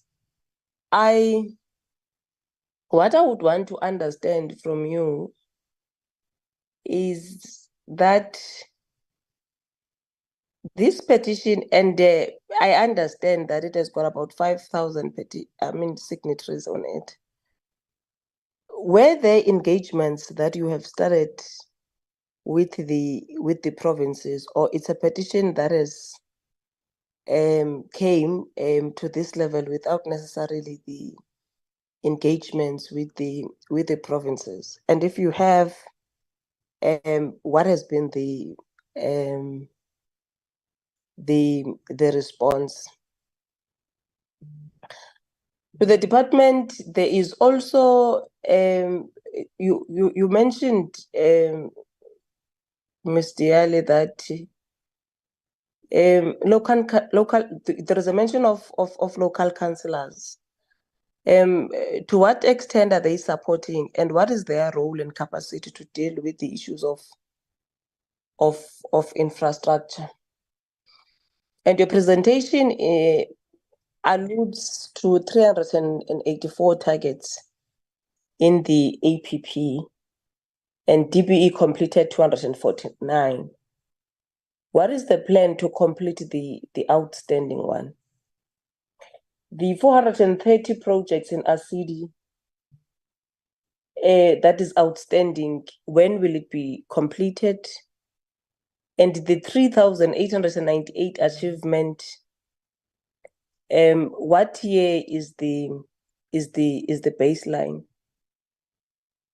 And lastly, what is the impact of monitoring when the committee was informed that the project managers failed to meet contractual obligation, and what consequence management is in place? And I think many members have spoken on this issue.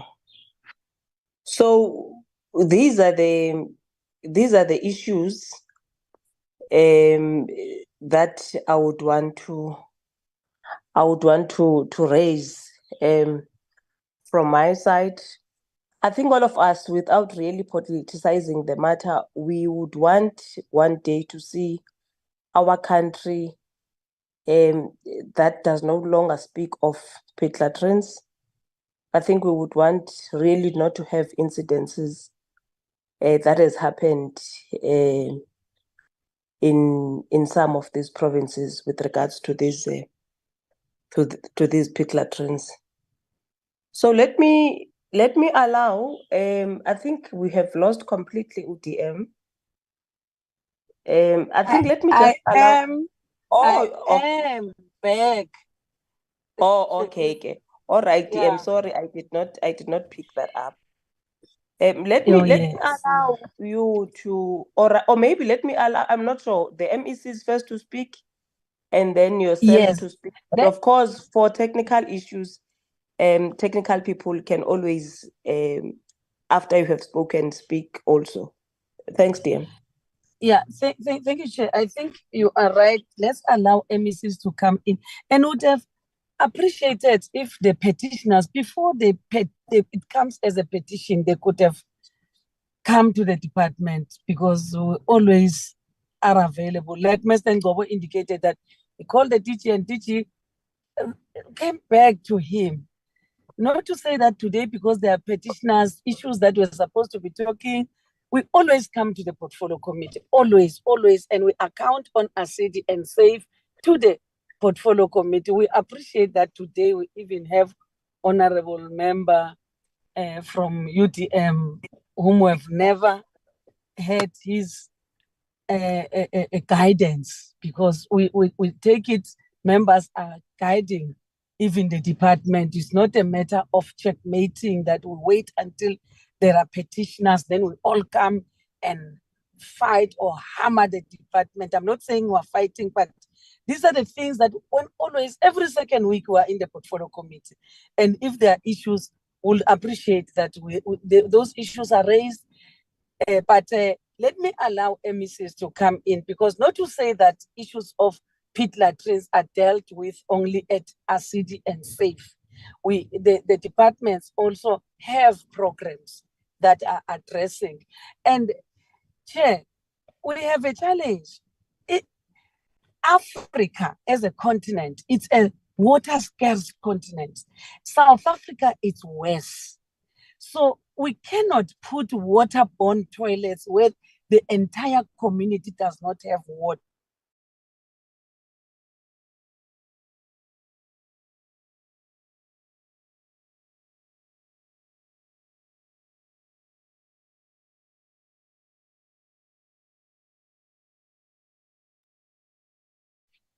Is it me now who's lost, or once again?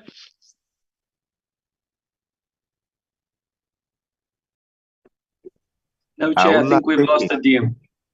I told Babangobo Mapoloba that somebody is bewitching us here. It's like I'm in Limpopo, I'm in the Northern Cape. Northern Cape, I never knew it's like Limpopo because of its network. But it's duty call. I'm here visiting schools in the North Cape.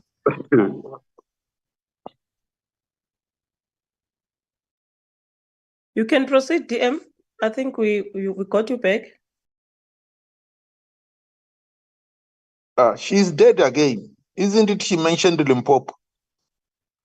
You don't get away with that. You mention Limpopo, you die. Aye, Sukaman. Wait. What are you saying? That Limpopo killed? Let's allow MEC Gade. MEC Gade, can we hear your voice? DM, it was Yes, MEC. okay. DM left completely. I think it's network. Let me allow MEC. Can you speak on the Eastern Cape? Yes, Chair. Am I audible enough? Yes, yes. Yes, thank you, Chair. Should be an afternoon now. Good afternoon, Chair.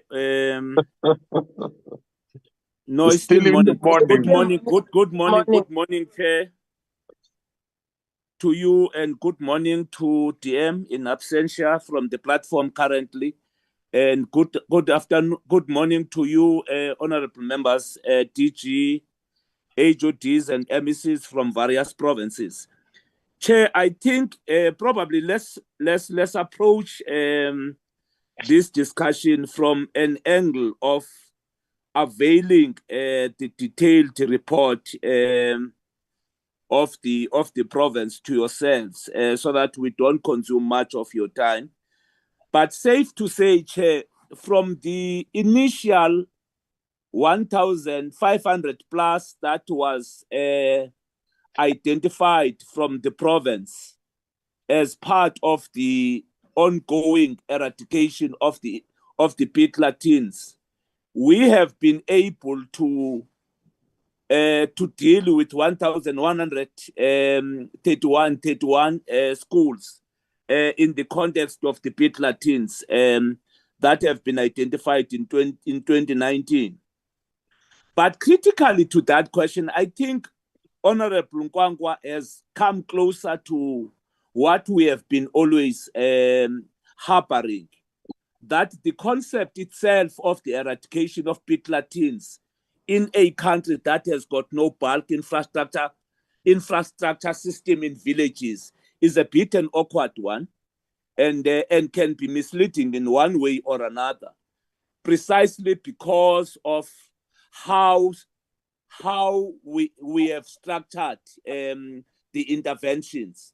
And I'm happy now that we have come into a consideration into that particular aspect. In terms of the SAFE program, Chair, again, in terms of the SAFE program, which has been sponsored via the declaration by the minister, and also the sanitations program, which is a key program for us in the province.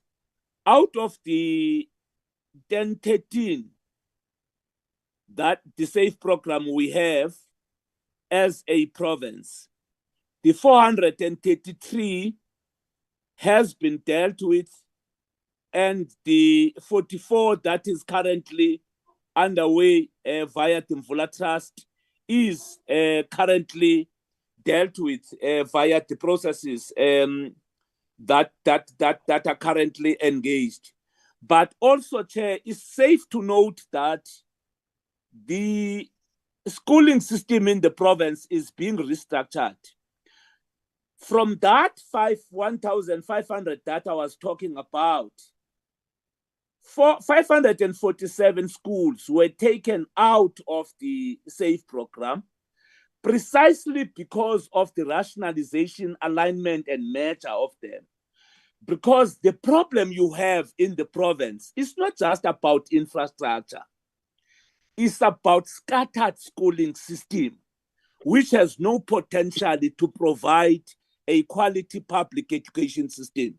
And therefore, you need to consolidate it, structure it in a manner that is going to respond directly to the crisis that we're confronted with generally as a nation, but also in particular as a province. And hence I'm citing this 547 one, which are a product of a consolidated schooling system now, which then minimize the chances of us not meeting the targets as outlined by the sector plan.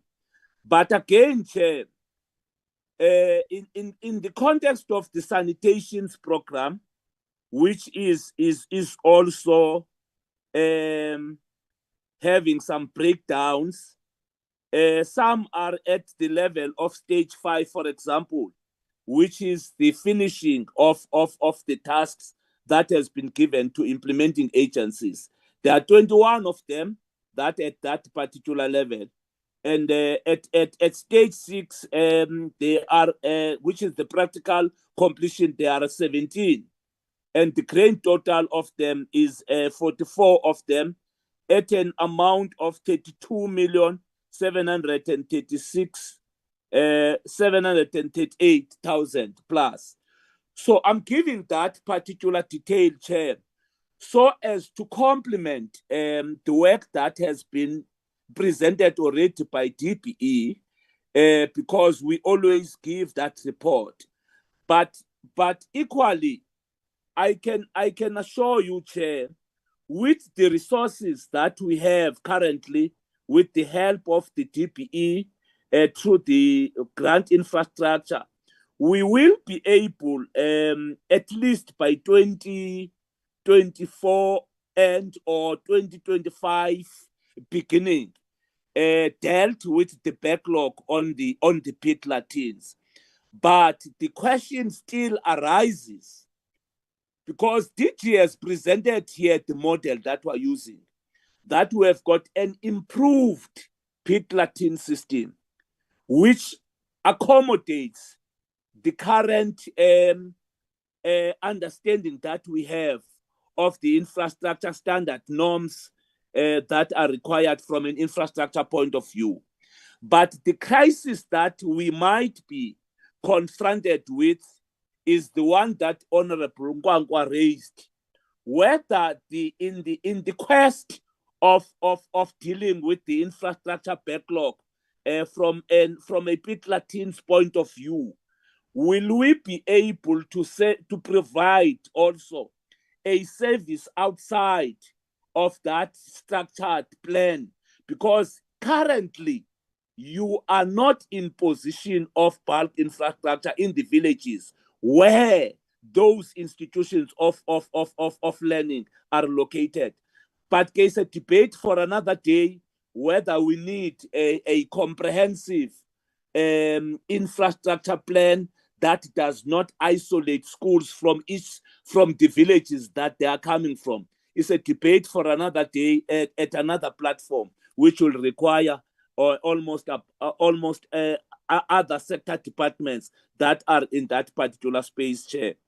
I am not so sure, Chair, whether have I covered the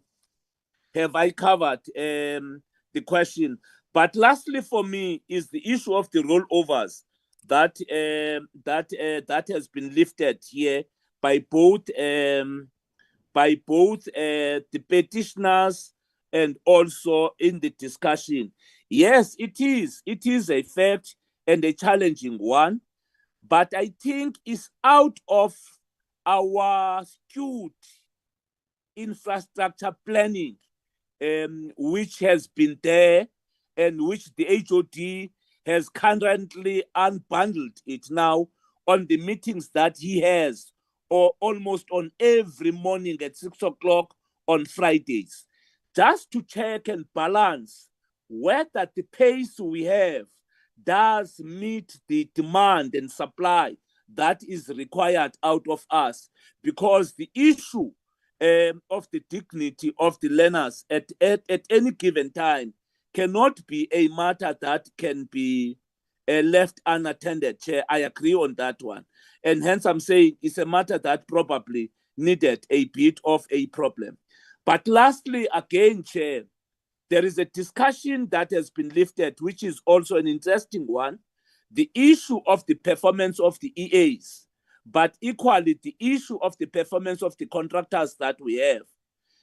We have been victims of that, so to speak, but of course we have learned our own lessons, precisely because this localization concept at times can create a problem, and you find yourself having to abandon projects that are currently underway on the basis of the capacity of the contractors and also the implementing agents' reckless management and monitoring of some of the work that has been done, and which of course DG has actually alluded into, in giving the picture that it is not just about us providing pit-latrines. How do we harvest value for money for the public purse that has been utilized? And that one is not a matter again that can be compromised, Chair, on the basis of the crisis that we're confronted with. Let me leave it there, Chair, unless there is a specific school or a specific question that is directed for us to answer it. No, thank you very much, MEC. MEC KZN?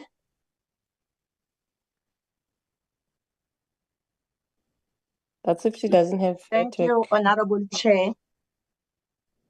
Honorable Chair, thank you, GM, members of the Portfolio Committee, MECs, acting DDG and officials, and the petitioners. Allow me to greet you all. Chair, indeed, it is deeply regrettable that we are still having our learners and also our educators subjected to such.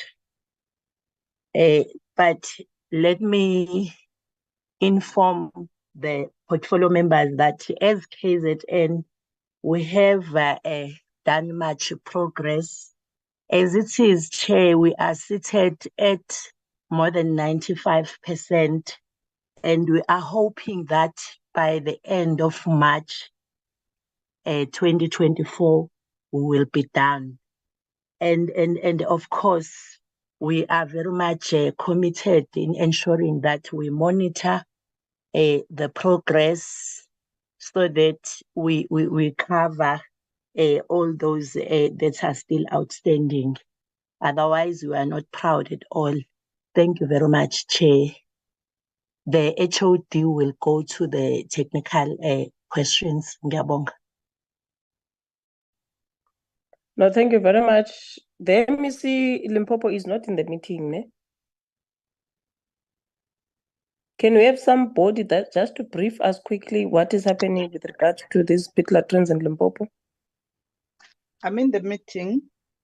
Oh, okay. All right. And Bonangama, my apologies. You can proceed. Okay.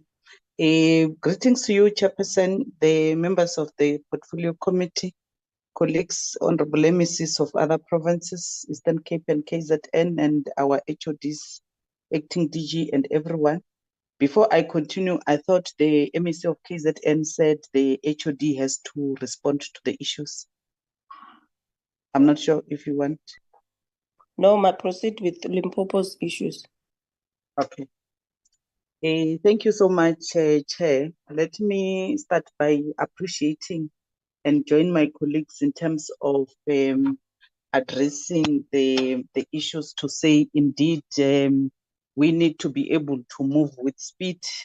One of the issues in Limpopo, we then looked at the programs that we need to do, especially to also address backlog on pit-latrines. We adopted, my office specifically adopted 2023 as a year of infrastructure, which we are focusing on fast-tracking the implementation of all infrastructure projects, which then our year will end in March next year.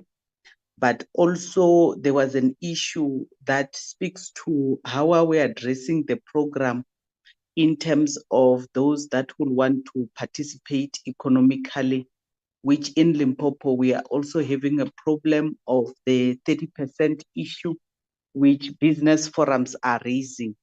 But the approach in terms of infrastructure project is that when they are handed over, it's a societal issue, it's a program that all stakeholders are involved, especially the beneficiaries of that project. And the participation of the beneficiaries in terms of stakeholders assist us in some other instances where we are able to then break the ground and we see projects being implemented. There was also an issue in terms of incentives. What is it that we are looking at? And I think at this level, some of the issues, like my other colleague indicated, we are taking counsel from the presenters, the petitioners. We are taking counsel from the committee itself. Chair, one of the things on the question on how do we report, you'll remember that we do the programs and submit to legislatures or to yourself through our annual plans and then also through the annual report. There was an issue of saying maybe we need to intensify the reporting so that then you are always up to speed. And I think will improve in terms of how do we get the information of what we have succeeded out there in the space. And I think I want to join my colleagues to say we are taking counsel from the petitioners on the issues that they've raised. The issues that we are addressing in Limpopo specifically, you will know that we have got most schools that the communities themselves would have built.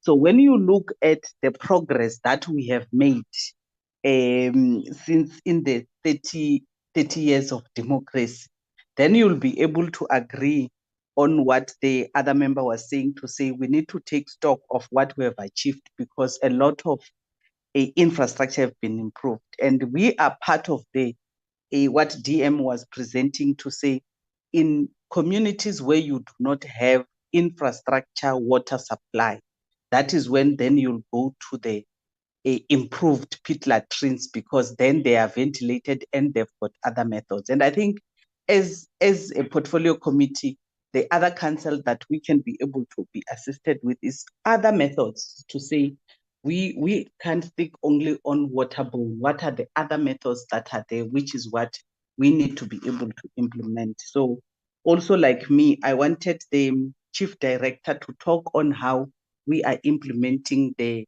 structural interdict that we have, especially for pit latrines, if you permit, Chair. Thanks.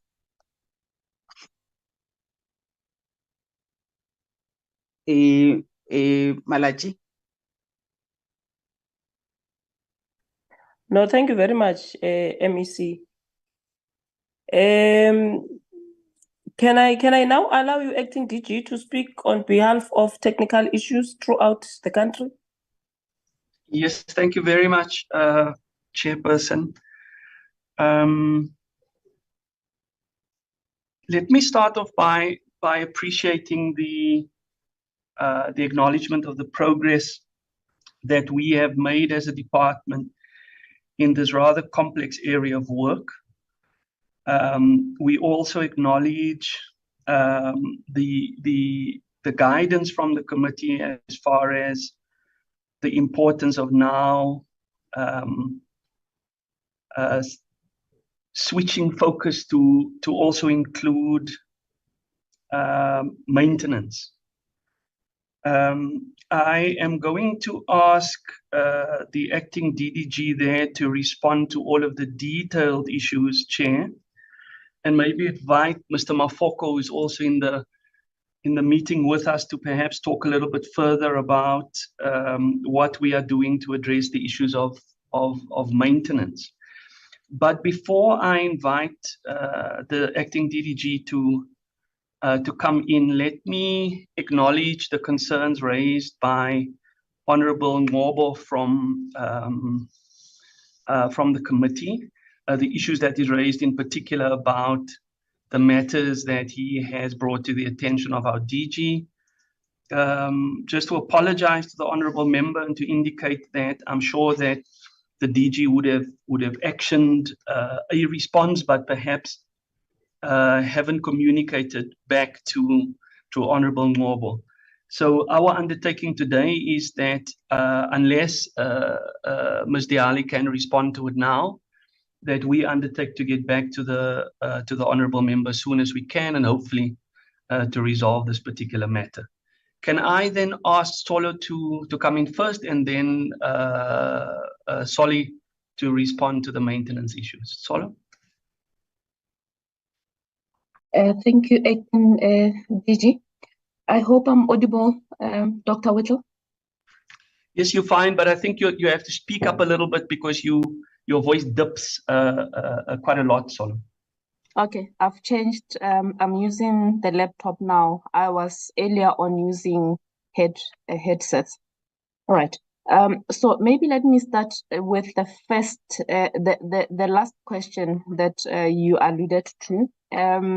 We have fortunately attended to the matter raised by Honorable Ngobo, and I'm going to ask KZN to talk to that because in our investigations, we have determined that this is the work that is done by DBSA for our sister department in KZN, and they have indicated what they are doing to address that matter. So we will have a response to that to Honorable Member.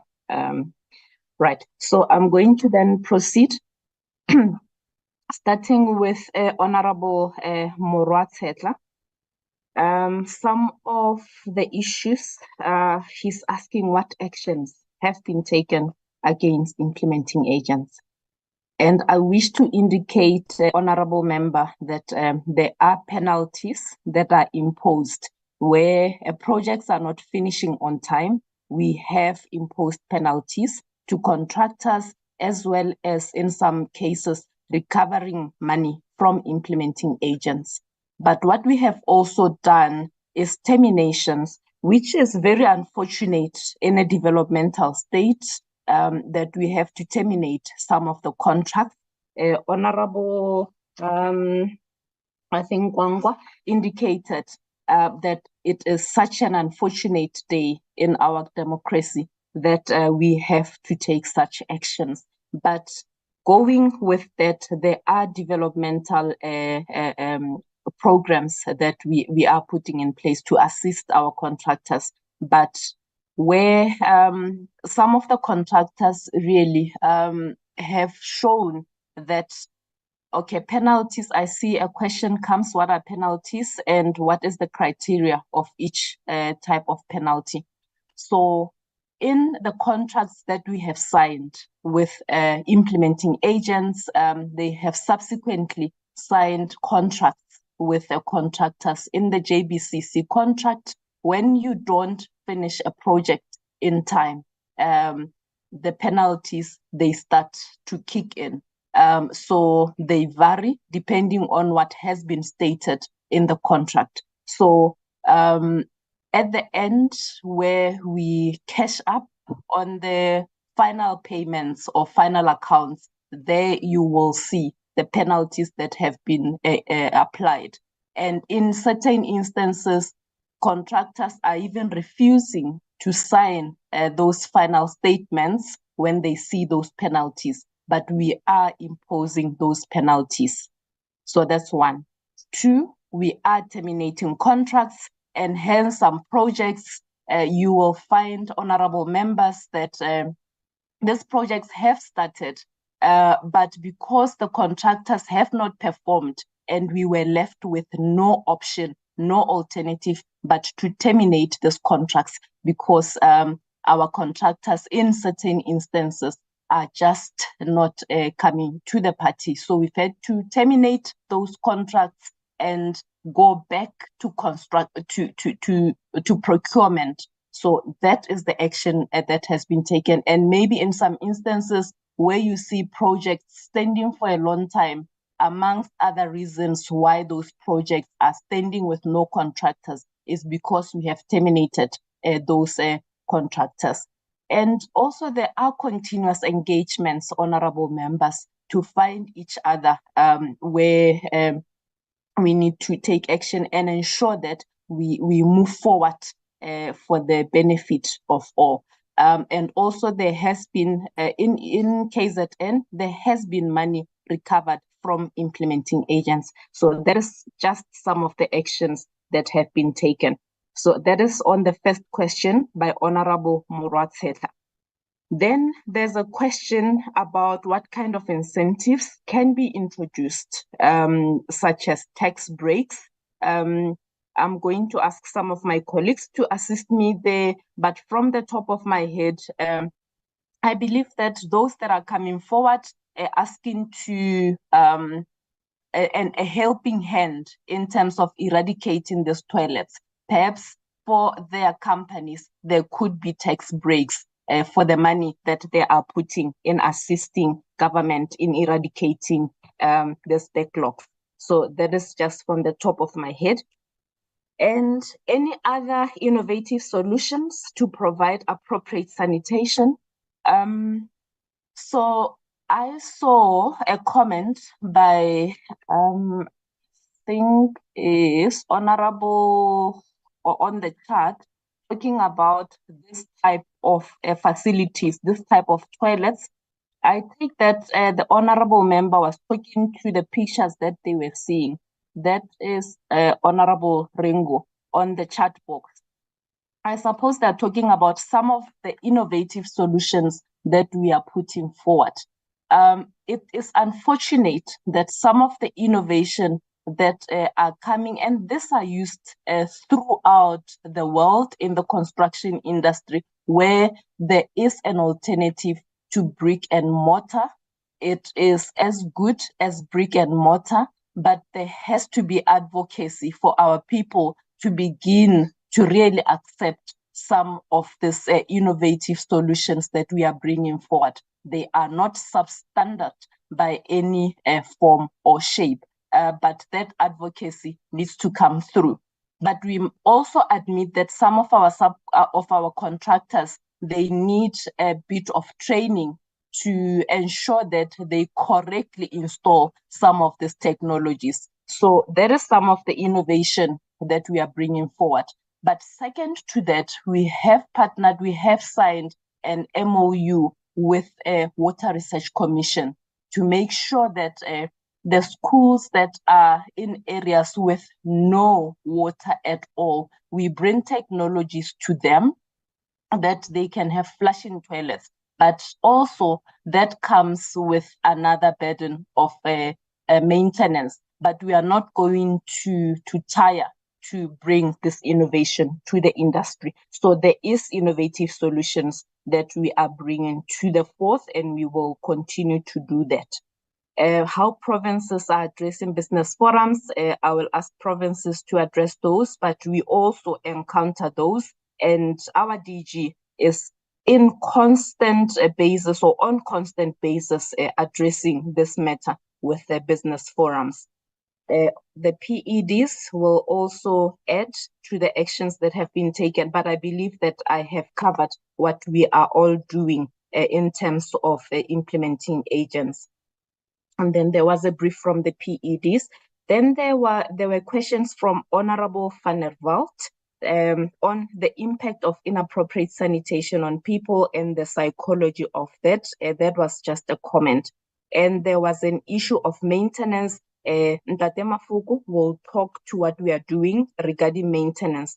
But I must also indicate, because the problem here is once we have provided, so there are basic pits. I have indicated basic pits that our people should not continue to be using those. But there are also ventilated improved toilets. Those are recognized as an appropriate solution, but the problem comes when it comes to maintenance, and we will have to partner with our local municipalities who are water service authorities to help us with the emptying of the toilets, because that is indeed their forte.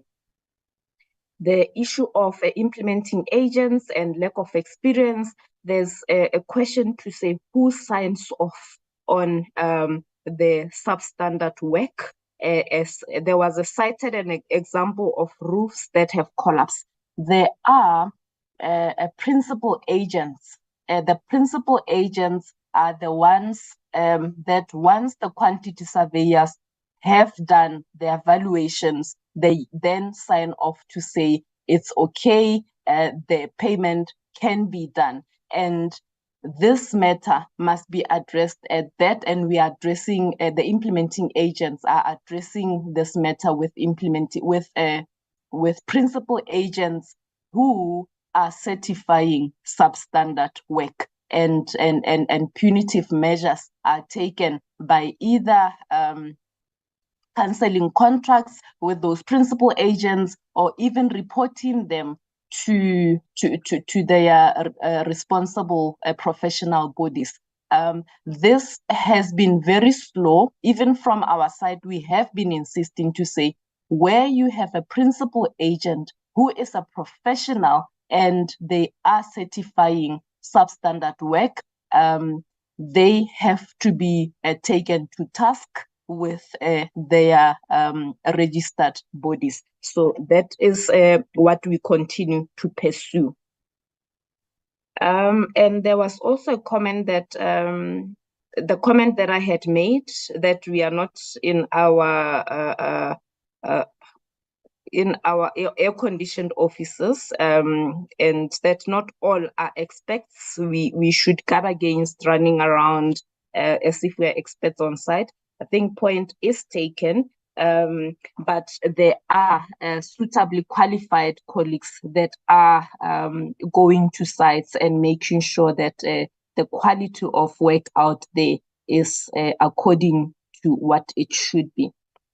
Then the other question is, what has been done to contractors that are not performing, and how many have been blacklisted? I think I have indicated what we are doing about that, but also Honorable Mfocwa has indicated the developmental status that we are and guarding against the punitive, some of the punitive measures. Then going to Honorable Mfocwa, on the donors, okay, that was just a comment and limited progress. He acknowledged the limited progress, but Honorable Mfocwa also laments the budget allocations, rollovers, and the monies that have been returned. We note that, and he's asking what action is being taken to avoid avoiding returning of these funds.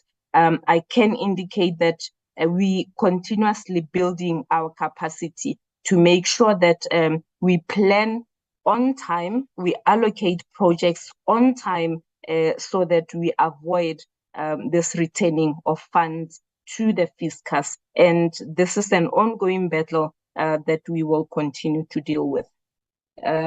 So Honorable Mfocwa talked about the blacklisting and what we are putting in place to build the capacity of the contractors. And some of our implementing agents are really putting some training processes in place, but we are in constant communication with the CIDB to make sure that they train the contractors, because all of these contractors are registered through the CIDB, and therefore this is the responsibility that must be taken back to the CIDB. That is the board that is responsible for contractors. How to have a different classification of appropriate pit-latrines, Honorable Mfocwa. I think I have alluded to say VIPs.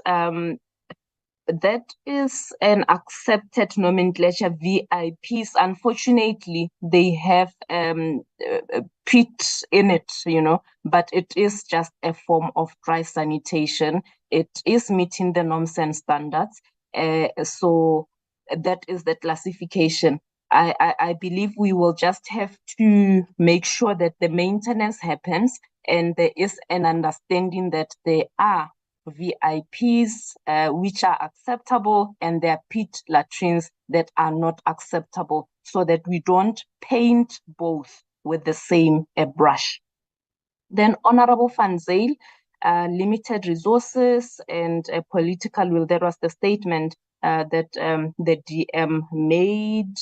the budget cuts and alignment by DBE, again, then the VIP. I talked about the maintenance, that we need to be in constant in constant discussions with municipalities to come to the party as the water service authorities, because what we can do is to provide the services, and emptying of those, we will have to rely on the municipalities. So we need to work with other spheres of government to make sure that this VIPs that we are building don't run down and become death threats that they are. Then there was an issue of the NIMS report, which shows lack of infrastructure overall. Mr. Mfocwa will talk to that. But I have indicated the focus of ASIDI and SAFE. So then Mr. Mfocwa can talk to other programs that are talking to schools that do not have sufficient infrastructure. Honorable Ngobo, so KZN will respond to that, because fortunately we have taken up that matter. I have personally called that contractor and he has given me the necessary details. Honorable Chair, okay, MECs talked, local councillors and their impact. I must indicate, Honorable Chair, that where we have problems, for example, I don't think I have stressed this one enough. You find that we provide appropriate sanitation. Schools refuse for us to demolish the old pit latrines. We are inundated with letters from principals saying, please, can we keep the existing pit latrines? But we continue to engage with them and show them the danger that those toilets are. And local councillors also are helping us in that regard. Then the plan to complete the outstanding work. So the work on ASIDI, Honorable Chair, has really been completed on sanitation. What remains is on SAFE, and we are planning to complete the 400 odd projects in the current financial year. And the year of baseline, that is 2018, that is when we started with our SAFE. I believe that was the question. And then lastly, the consequence management. I have indicated what consequence management we are meting out. Thank you very much, Honorable Chair, Honorable members. Thank you, Acting DG. Let me ask Mr. Mfocwa to come through on other matters that I have not covered, and provinces will also assist me where I've missed anything. Thank you, Dr. Whittle. Thank you very much. Mr. Mfocwa. Thank you, Acting DG, and good day to honorable members. As Acting DG has requested that I respond to the issues relating to maintenance, the main thing that we need to emphasize is that provinces are funding the infrastructure to a large extent from the Education Infrastructure Grant. And the Education Infrastructure Grant is governed through the grant framework. And the grant framework stipulates that 60% of the budget that is allocated to provinces must be allocated to maintenance. However, this does not include the allocation that goes directly to schools to do day-to-day maintenance. Schools also receive funding from their norms and standards for school funding to do day-to-day maintenance, and that includes the maintenance of sanitation facilities and ablution, excuse me. So one of the issues that provinces have to do is to advise SGBs in terms of the proper utilization of their allocation in terms of the maintenance, and also to issue guidelines to schools and districts to define the roles and responsibilities as they relate to maintenance. Now, as the DBE as well, as part of what we call the 10-point plan, which is a plan that was taken through to CEM in terms of introducing measures to improve the provision of infrastructure. Maintenance is one of those, and included in the 10-point plan is the development of framework contracts, or in some instances, they are referred to as term contracts for smaller scale projects to facilitate rapid turnaround. So those framework contracts would assist in instances where there is a need to quickly appoint a contractor to do issues, for instance, like maintenance of ablution facilities. So those are some of the issues that we do in terms of ensuring that maintenance is carried out in schools. Thank you, KZNDOE. Thank you very much, Mr. Mfocwa and Ms. Diali. Chair, with your indulgence, if I could ask HOD KZN if he wants to respond to Honorable Ngobo's matter now, or if we follow it up with written correspondence to the Honorable Member. HOD?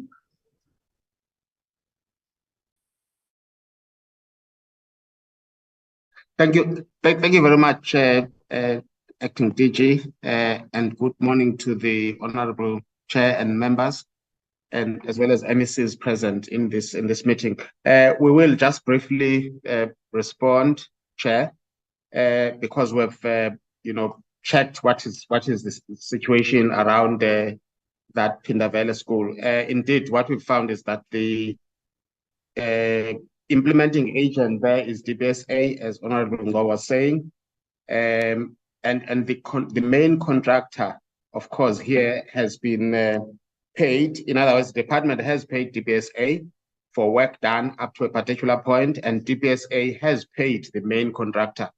It is the main contractor who has not paid the subcontractors under him, and we've raised this with DBSA, and they have commenced the process of terminating the main contractor through their legal services.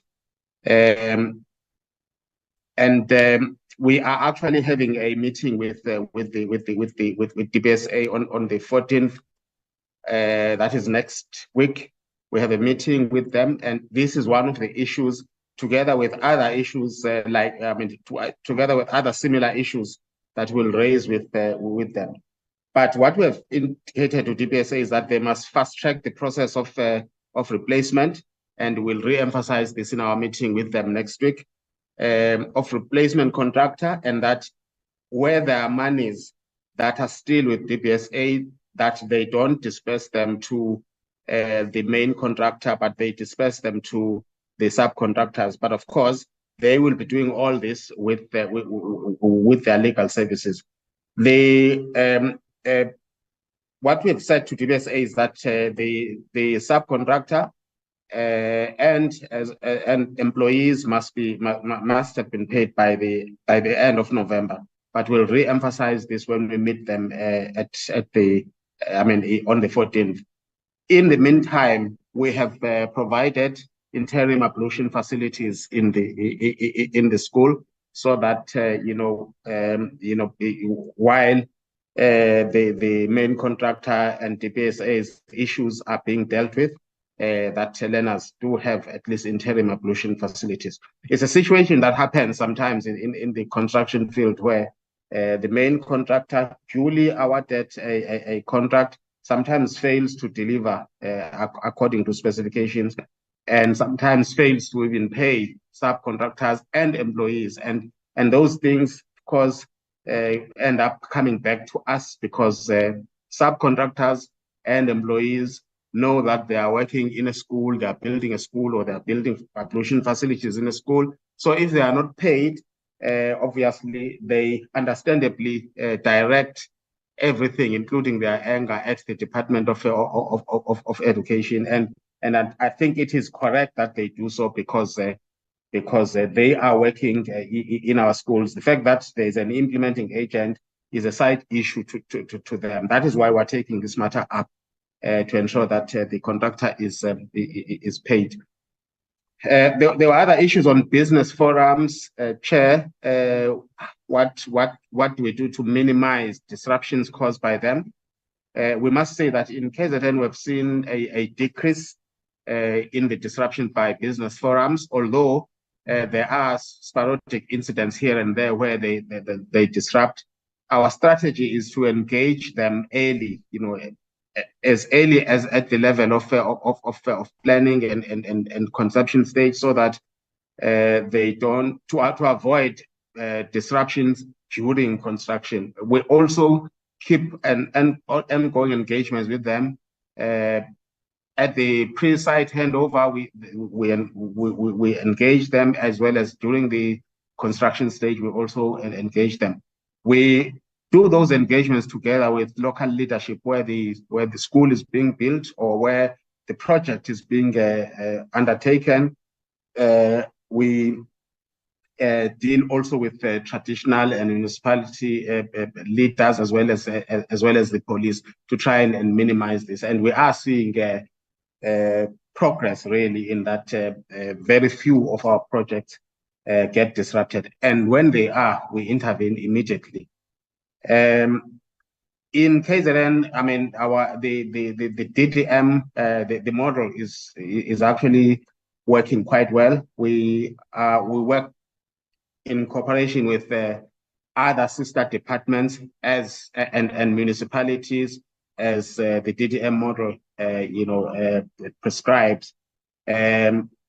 We take part in the integrated planning of and the development of one plan, one budget, one district.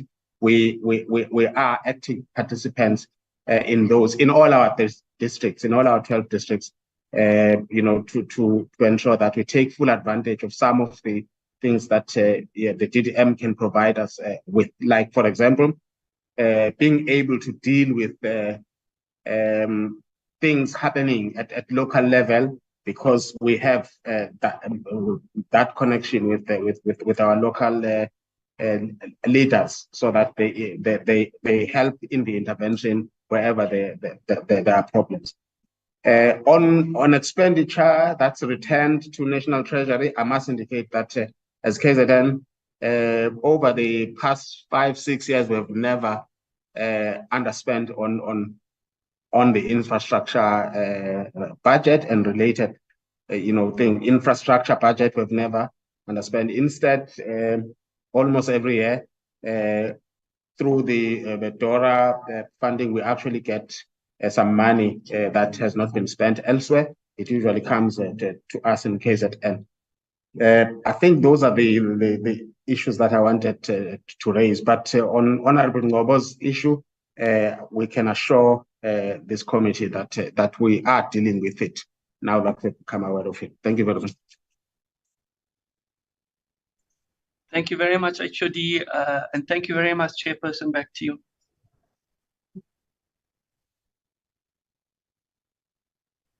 No, thank you very much. Anything technical, Limpopo and Eastern Cape, that you would want to add on, or are you fine?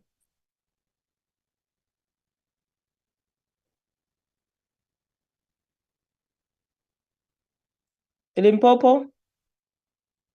Good afternoon, Chairperson. Good afternoon to the Deputy Minister, Honorable members, the DDG acting and the HODs. I was requested earlier by our Honorable MEC just to quickly go through the report that we are doing in line with the structural interdict. So I'll just browse through quickly the report that we are doing. You'd recall that as Limpopo, there's a judgment that we received in 2021 in September, which required us to file with the court on the 17th of December a plan in which we would indicate how we would eradicate pit latrines in schools. What we were requested to do in terms of that judgment was to do assessments at our schools and plan for all the schools that we have in the province.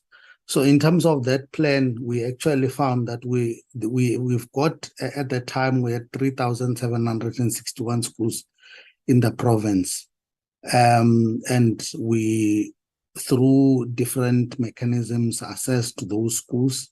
There's a 2,421 primary schools and 1,340 secondary schools. In terms of the overview of the plan that we submitted to court at that time, which was submitted on the 17th of December 2021, the plan, it's based on 3 priorities. The first priority is priority 1, it's inappropriate sanitation. This deals with schools that have got no existing appropriate toilets. A full set of appropriate toilets is required, and we also need to demolish inappropriate structures.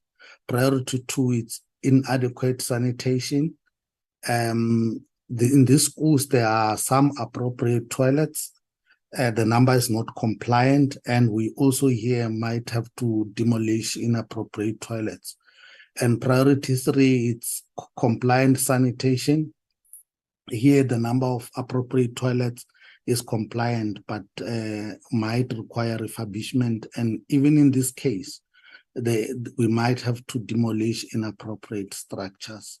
In terms of the breakdown between these 3 priorities, of the 3,761 schools, we've got 58 combined, which we had to count twice because of the difference in the norms between primary and secondary schools, and then 47 schools which were affected by the rationalization process. Priority 1, we've got 566 schools which were identified. Inadequate priority 2, 1,566, and then compliant sanitation, which is priority 3, 1,524 schools. And we, at the time, had an estimation of a budget of 618 million for priority 1, 3.7 billion for priority 2, and 915 million for priority 3. And the budget provisioning, this plan is actually attended through the EIG that is allocated in the province, as well as the SIBG through the SAFE and RCD programs. I'll just fly through this. Currently, in terms of our progress report, let me just go quickly through the progress report. Implementation arrangements are the same. We're also using the implementing agents, and we also have a component of in-house technical capacity that is also assisting with the implementation. I just want to go straight to the progress report so we don't waste time. In terms of the progress report, priority 1, which is our focus, which these are schools that are solely dependent on pit latrines, basic pit latrines. We've got 566 schools as already reported. And in terms of the breakdown, we're breaking down the schools between the schools that are on design and tender, construction, as well as practical completion. We've got design and tender 11 schools, and in construction, we've got 74 schools. And currently, and those that have reached completion is 481 schools. And in terms of the schools that are in construction, their breakdown, we've got 35 between 0 and 25%, 6 between 26 and 50, and 11 between 51 and 75, and 22 schools between 76 and 99. And we also provided here the breakdown per province, but the objective or the plan is to have all these schools completed the ones that are in construction by the end of December this year, and this is achievable. In terms of the consolidated priority progress, so progress consolidated on all the three priorities. Total schools that we have are 3,656, and we have been able to complete 2,092 schools out of the 3,656. We still have 265 schools in construction and 1,308 schools in design and tender, and these are mostly schools that are in priority 2. And we also have reported on a budget here. But in terms of the action plan moving forward, the 74 schools that are in construction, we have broken them down into IACA, and we're saying all of them should be complete by December. And we've got schools that are in planning, and we are saying these ones, all of them broken down in terms of the IAs that they've been allocated to, will be completed by March next year. And also in the terms of the action plan, for priority 2 and priority 3, we have currently appointed contractors, and they are on site. We have handed over sites, and these contractors are currently busy going to the schools and identifying all the schools that have got pit-latrines, basic pit-latrines, which still pose a risk to the learners. These pit-latrines are going to be demolished, all of them in all the schools. So by the end of December, this process should be completed. Currently, we have 1,837 schools, which these contractors are going to visit to ensure that we're no longer having pit-latrines in these schools, which continue to pose a risk to our learners.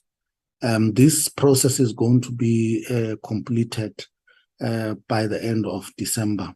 We have also broken this down into our districts. That information is available. And in terms of monitoring, really, we're also monitoring our projects the same way: progress meetings, bi-weekly, technical meetings, bi-weekly, weekly meetings that we have with the DBSA every Friday. And the HOD also has progress review meetings every quarter with the implementing agents to discuss issues around their performance and progress based on the targets that they would have set. We also have an infrastructure technical resource unit, which in other cases can be called a PSU, which is actually assisting a lot in terms of monitoring the project, technical monitoring the projects that we have on the ground, and ensuring that we adhere to the quality, time, and cost requirements.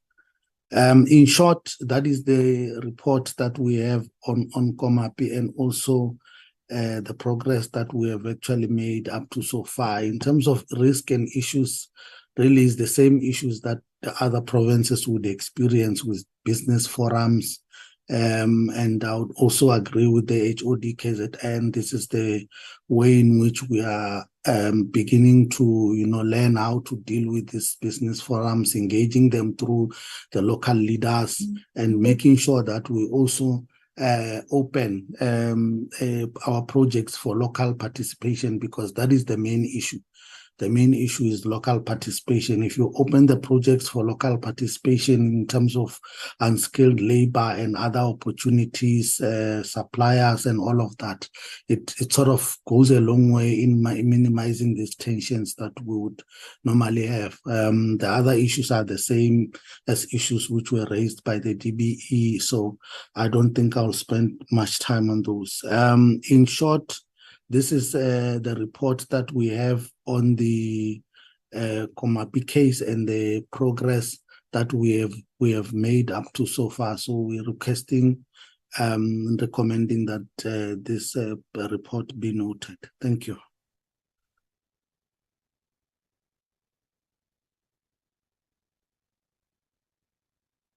Thank you. Anything from the Eastern Cape?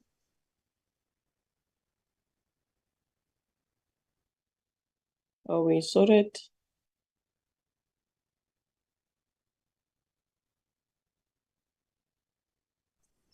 Yeah. MEC? Yes, no. These are these are cross-cutting matters, Honorable Chairperson. We are sorted, except to pledge that we will make available a report to yourself via the office of the HOD. Okay. All right. MEC, it's fine. Aibo Mapoloba? Yeah, no, Chairperson, I think it's fair. Thank you very much for the opportunity. I just wanted to come in and say to yourself in the meeting that the Director General Mweli has already responded to me quite comprehensively. And I mean, we must give due where it has to be. Thank you very much. All right, Mapoloba.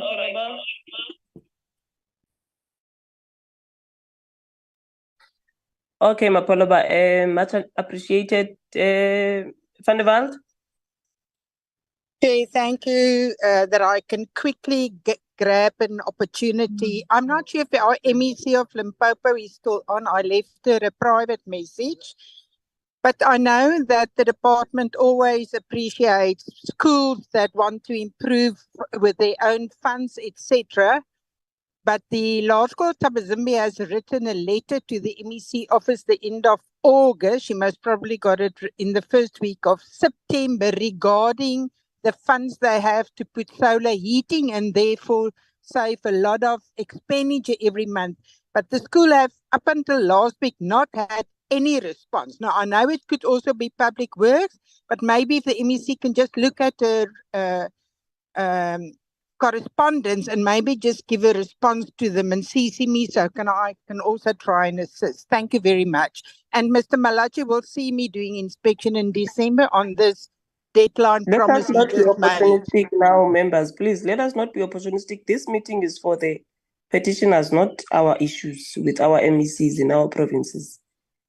The issues that we have in the provinces. Let us deal with the issue at hand.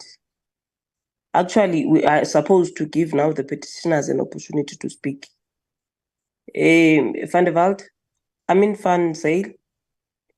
Thank you, Chairperson. I've actually got questions for all three of the MECs based on their presentations, which I'd like to quickly raise, as well as, the MEC Gade asked so nicely if we do have specific schools in mind that we can raise them. He'd be quite happy to answer, so I'd like to take that opportunity. For the Eastern Cape, how many schools still have pit toilets in the province? Only those 54 mentioned on slide 4. Are there more schools with pit toilets that are not part of any eradication programs yet? How many schools projects have been handed over and are in use? How often does the department conduct in oversight after handover to check on use and maintenance? What are the reasons for cancelled projects? How many of the upgraded projects consist of VIP toilets, and what were the reasons that these toilets were chosen? The Eastern Cape had 300 million due to underspending its infrastructure grants. Why did the province fail to spend that money? Then, Chairperson, just going over to those very specific schools. We visited Bantwana JSS in Kwahu village in Tata in the Owartambo district in the Eastern Cape. The children there relieve themselves outside because the zinc toilets built by the school have huge seats and now full. The Department of Education has never built toilets in the school. The ones that exist was a donation anyways. These are now full of feces and children and teachers get infections with the horrible wooden seat on these pit toilets. This school is not part of the SAFE program, or it's not even budgeted for by the Eastern Cape Education Department to be built. So I'd like an answer on that. The second one is the Kwekwe JSS, which was built in 1970. Here, grade R children relieve themselves in a man-made open pit toilet using each other as a shield. There's no doors. The pit toilets are horrific, dangerous, and unhygienic. When it rains, it fill up, and these children are subjected to the felt to relieve themselves. The seats also don't cater for small children. So the department has been here numerous times, as we understood. the school has not been prioritized to build any toilets. Then in Mount Frere, Misane SPS, the pit toilets was built there in April of 1993 and still in use today. They've never been replaced. They are very dangerous and deadly as the size of the seats are too big for the grade R's and young children. So sadly, the school has also not been earmarked by the government's Safe OCD programs to eradicate these pit toilets. They should actually, as a matter of fact, be prioritized. Then also in the Eastern Cape, we have Noxolo SPS. There's also horrific open-air pit toilets that don't have any purpose, but they've also not been decommissioned. And on that, I know that Diale has mentioned that, principals ask for these schools, these pit toilets not to be decommissioned. And I was wondering if she maybe have any idea why they don't want these to be eradicated. So that's on the Eastern Cape. And then I would like to quickly questions for the Limpopo. Of the 481 completed projects which you mentioned, how many have been handed over and on use? How often does the department do oversight to ensure maintenance and use of projects? How often does the department do oversight to in-progress school projects? How many of these new projects consist of VIP toilets, and what's the reason for installing those VIP toilets? Then just one school that I want to raise in Limpopo was in Kota Secondary School. This school, there's 209 children. It was built in 1998 and it has 4 pit toilets for boys, 4 pit toilets for girls, and 2 each for 18 staff members. These toilets have never been maintained by the department. The school has a reliable water supply through a strong borehole, and the community has managed to build 2 flush toilets for each gender for use of teachers.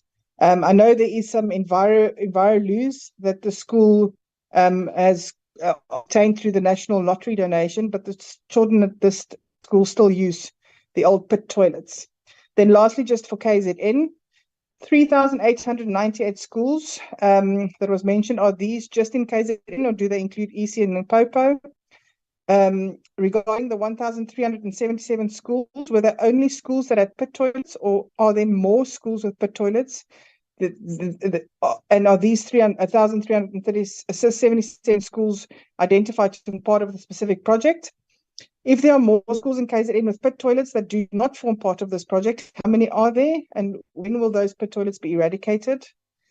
Regarding the 1,263 schools in the completed handover phase, how many are currently in use? When we did our oversights, we found schools that the project has been completed, but because it had not been officially handed over, it's not in use. How many of these projects are VIPs and as a replacement for pit toilets? Regarding the sanitation projects in the completed handover phase, how many are currently in use? When will the sanitation and borehole projects under construction be completed? Once all these projects have been completed, how many schools in KZN will still have pit toilets, inadequate sanitation, and unsafe drinking water? Were any of these projects at schools affected by the floods, and how has this affected these projects? And then just on schools in KZN, there's Prospect Farm School in Ilembe District in KZN.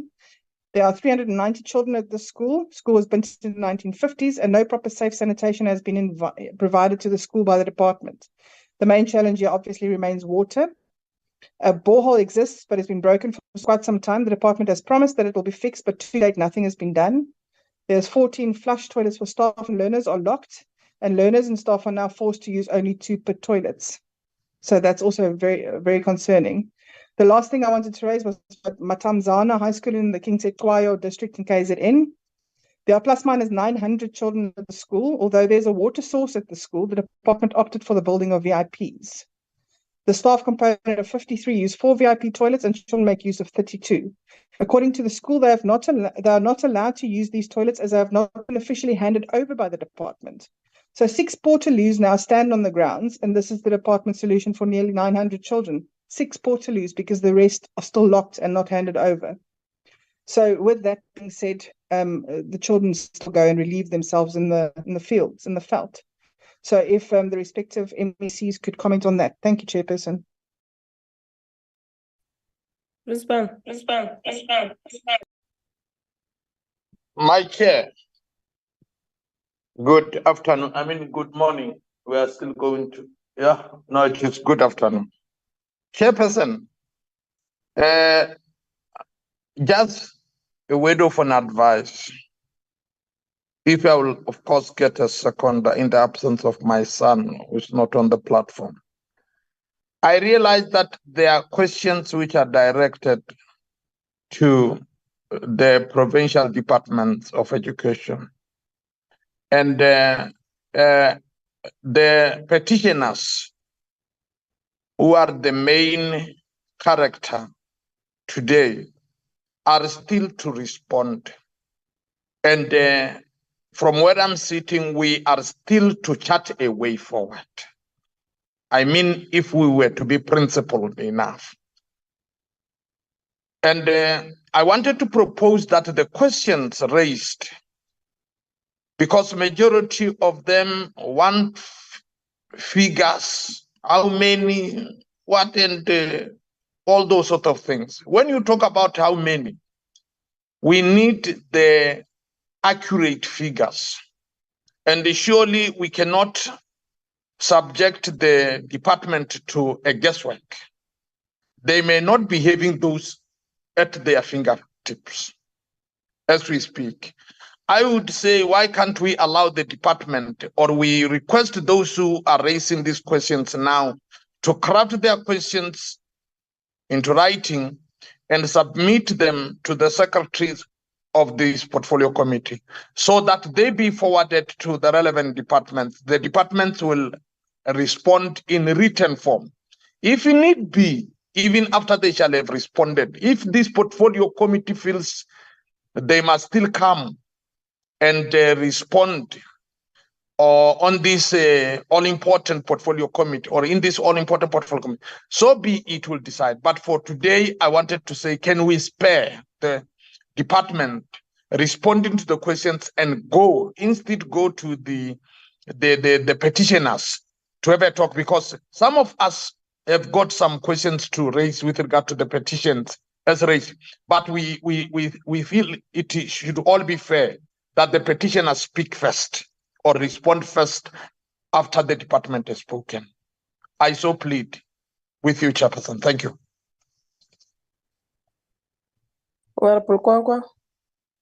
Honorable Chair, thank you very much. I, to a large extent, agree with Honorable Ronnie, and thank you to my colleagues and honorable members of the committee for welcoming me to the committee.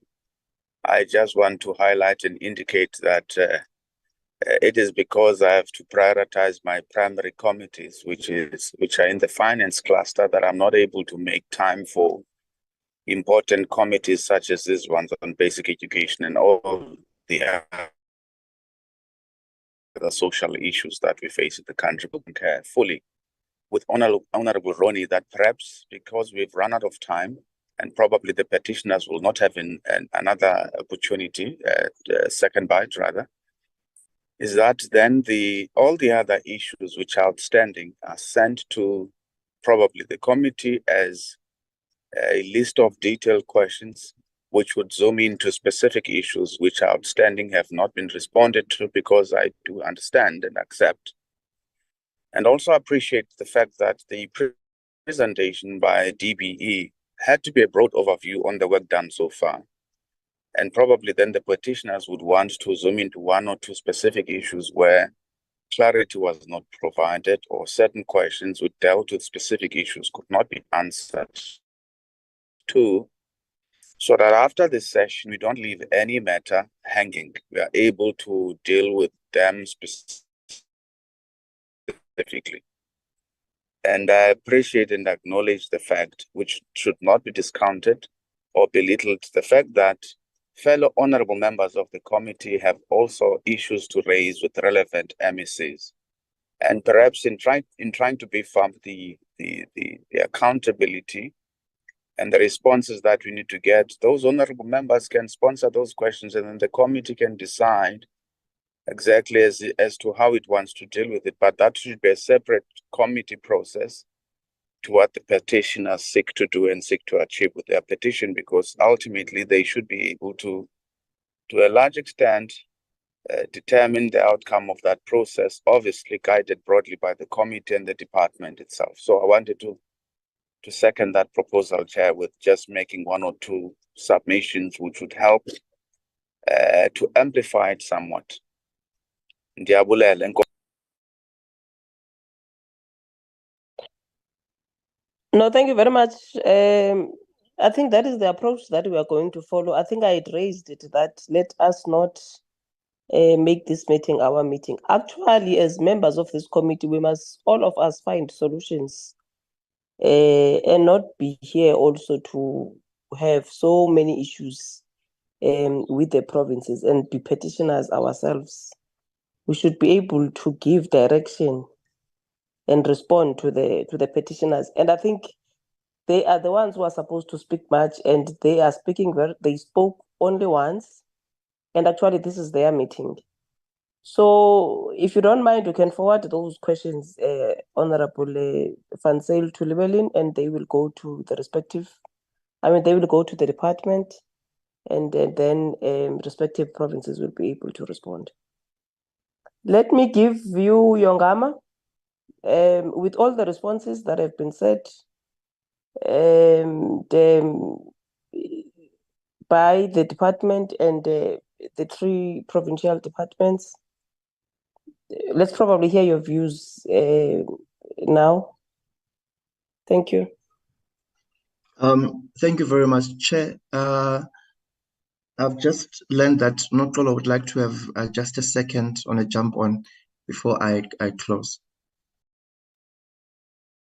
Thank you so much, Yongama. Thank you, Chair. I think on a point of clarity, just for the department, right? When we came into this meeting, we came speaking about something specific within what would have been ECDOE and SAFE and the things they are supposed to do. We were speaking about the eradication of pit-latrines, but the information and numbers we are getting don't give us a clear indication of where we are. And what we are trying to find out now is what is the progress to the goal? Because so many times there have been these deadlines that have been missed. And we have another one coming up shortly. And we are very wary of moving without knowing what is the progress, what are the actual numbers, because what we are realizing now is that the numbers we have, that I think it's 3,380 that's always being spoken about, is the number at the beginning of the project, right? Now, with the progress of the project, where are we in relation to pit-latrines? There's information that puts it all under sanitation, but sanitation could mean a lot of things.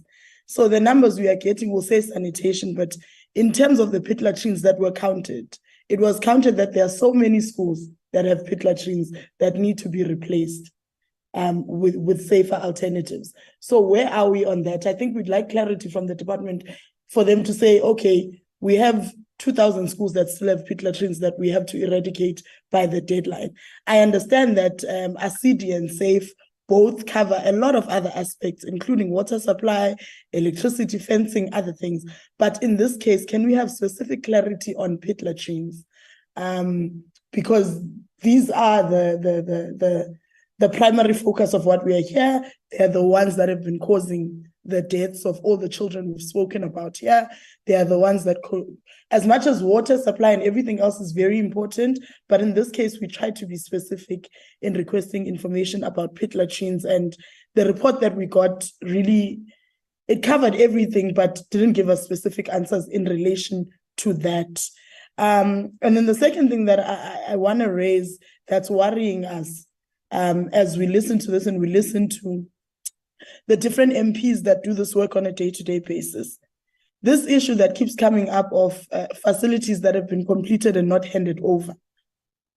And schools are unable to use them because those facilities have not been officially handed over. Yeah, what is the department's official position on that? Why should we have a ribbon cutting process first before people can use dignified facilities? Now, schools continue to use pit-latrines that are undignified and unsafe while they can see brand new toilets there that they could be using. Yeah, it doesn't speak to wanting to dignify our rural communities. It's inhumane. And I think it should be paid attention to, because we might be further ahead in progress than we think we are, but most schools are not benefiting because the facilities are there but haven't been through a ribbon cutting process. That's completely unfair. Thank you so much, Chair. I'll hand over to you, Mama. Thank you very much, Chair. Thanks, Nox. I think we've covered most of what I wanted to say, but you know, Chair, we're still discussing these plans and deadlines emanating from 2011. You know, it's really disturbing, and we're having all these type of challenges that have always been creeping up each and every year. Same challenges, but and then deadlines are being extended. I remember one deadline was for 12 months in 2018. There was another one after that, and now we are not on another deadline. And I just want to elevate that after these deadlines have been put, you cannot blame us as ordinary South Africans who feel the pinch and wear a stench of defecation on a daily basis to have been upheld or disgusted or disappointed at the promises that aren't fulfilled and or are moving at a snail pace. I think also the issue of monitoring and evaluation is a huge problem in the department because you cannot have the same issues creeping up. You've got communities that are not yet adequately addressed on construction and so on and so forth, and you end up having strikes and you have to stop construction. Nox has just alluded to the fact that there are buildings that have been built, good sanitation projects that have, but they cannot be used. There's a discourse somewhere. So it's really we are being perturbed also because it seems like the department has got other numbers and the minister has other numbers. If you remember the numbers that Nox has just spoken about, the 3,000 plus, they were actually set by the minister at the beginning of the year and so on. And now we are getting 1,000, and so it's like the minister is not aware of the other numbers, or that the reporting processes are not holding. So the numbers are not numbering very well. Hence, I think Nox came back and said that we need to really have the correct numbers when it comes to the pit-latrines. Yes, all other aspects are very much important, and they form part of this. But then on the issue of dignifying of how we're going to our toilets. But then this discussion, when I close, this discussion highlights the urgent need for practical solutions when addressing the challenges posed by pit-latrines. And these challenges are death, indignity, and so on. To illustrate the practicalities, consider the sheer number of pit-latrines being VIPs and 2 million standards and so on. Replacing all these with waterborne sanitation is simply unfeasible in the short term, as this would require an additional 1 billion liters of water daily for flushing alone. This is currently an insurmountable obstacle in terms of water supply and treatment. As committee members, I think the chairs and the department have said, we have a huge problem of water in South Africa. This is currently considering the condition of existing waste treatment plants. The South African private sector has sought to find the most practical and effective way to address the critical issues of safety, environmental impact, and serviceability of these facilities. To make a tangible difference, it is necessary first to acknowledge that an immediate conversion to waterborne solutions is not practical in the short term and medium term. A safer alternative to pit-latrines has been developed and tested extensively by the private sector and is ready for implementation in communities. And I think that the department should really look into this and continue expanding their partnerships with the private sector in order to implement this, if it has not yet been implemented in some of the places that they've spoken about. It is a cost-effective dry sanitation unit that addresses health and safety shortfalls installation difficulties, and servicing problems with pit latrines while ensuring that environmental and underground water contamination cannot occur. The waste containment unit has a 1,500 litre bladder with a 3 to 5 year guaranteed life cycle, which can be removed without disabling the units. The units are mobile and no pits must be dug, which reduces installation costs and limits the abandonment of land. The unit itself is shaped in an ellipse to maximize space utilization and waste containment using a rotating bowl to dispose of waste, which prevents contact with fecal matter. The unit uses environmentally friendly products to treat waste, all of which addresses environmental concerns. The need to eliminate pit latrines in South Africa is clear, given the multitude of risks they pose to the health, safety, education, and environment of communities. While an immediate conversion to waterborne sanitation may not be practical due to water supply and treatment limitations, the development of safer alternatives, such as the dry sanitation unit, offers promising possibilities by prioritizing the implementation of such practical and effective solutions. South Africa can significantly enhance the well-being and quality of life of its communities and its schools, making strides towards a future where pit latrines are replaced with safe, sustainable, and healthier sanitation options for all its citizens and for all its children and its teachers in our schools. Thank you very much, Chair. All right, thank you very much to our petitioners. At some point, we need to go towards finding. You know, one of the issues I've raised with you was that this matter, has it come straight to us, or That's Chair. Oh, Chair. That's why I was raising my hand. I realized Yongama was supposed to touch on that, but might have missed it. So I'd like to respond to that part. So this petition was started a bit earlier this year, I think around February, and in March there was that unfortunate incident that happened in the Eastern Cape, and we felt we needed to push it forward in the agenda. So what we did at the time is we wrote a letter that was sent to the department, to the provincial departments, and provincial legislatures were all on that mail. No one responded to us. And so we had to figure out another way to get it on the agenda.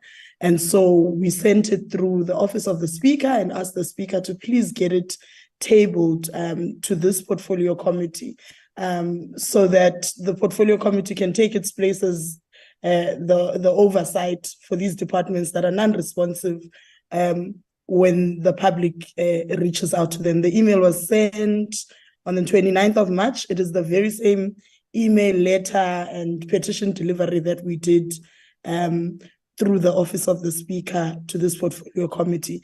But even then, it took us a lot of months to get here. So I had to follow up a lot with just the speaker's office, and I finally got a contact that is Sean. Sean was the one who was able to direct us to the right place. So it hasn't been easy. It wasn't a matter of this is the most simple way to do it. We just had to elevate this cause somehow. And that's how this petition finds itself here. So if the relevant departments or provincial departments can go back to their emails and check for an email that came on the 29th of March from myself and Yongama, they would find that this matter was raised with them, but they are non-responsive on many issues. So this is where we find ourselves. all right? No, thank you very much for that response. I take it that there would need to be continuous engagements with the department. And I think one of the things that the DM has said was that they are available as the department to engage with yourselves. What we get, and I think that's what you want from the MECs when they spoke, they have said they will eradicate pit-latrines. I think KZN has spoke of 2024. Eastern Cape has spoke of 2024 and 5. And Limpopo has spoken of 2024. But be that as it may, I think all of us now, the question we must ask ourselves is, we can rush to eradicate these pit-latrines. The next challenge that we are going to have is water. Because you cannot have pit-latrines, but then you must have flushing toilets. We have adequate water? And I don't know the answer for that is what. But I want to suggest, so that we can move to a particular direction, that I think it has also raised our consciences as well, but also it has made the Department of DB and the 3 provinces to understand that there are many other stakeholders that have got an interest in the issue of pit-latrines. And there is an agency for a dignified way of reliving, particularly for our learners and our teachers. And I think there needs to be some sense of agency from all of us to deliver, or rather to eradicate the pit-latrines. I don't know which provinces that are not using the infrastructure that they had made, because there are issues of ribbons cutting that must still take place. And if that is the case, probably we need to look into that, Dr. Whittle, and try to put a sense of agency that if we do have facilities can't stand longer waiting for ribbon cutting for them to be used. I think from here, Nox and yes, and Yongama, maybe you will have to just contact with Llewellyn so that he can give you contact with the department, so that this matter should be an ongoing engagement between yourselves and the department, to check the progress. We must also acknowledge the progress that has been there from all 3 provinces. I think also the technical reports that we had, it was a way of telling us what has been done till to date. The issue of numbers, I think that also would have to be detailed at some point. Hence, I'm suggesting that there should be continuous engagement, because as we are now in this meeting, there is work happening somewhere to eradicate a pit-latrine toilet. So the issue of numbers would not really be an issue in my view. But what is important is that we are able to get to some point which would say that we are busy eradicating. And I think all MECs, all 3 of them, and their support staff have managed to tell us that there is progress. They are moving to a particular direction. But again, like I have said, the question we must now leave with all of us as leaders is, we will eradicate these pit-latrines, and where are we going to get water? Because that is important. Principal, your hand is up. I don't know whether you want to, because I really want to move to closure now of this session.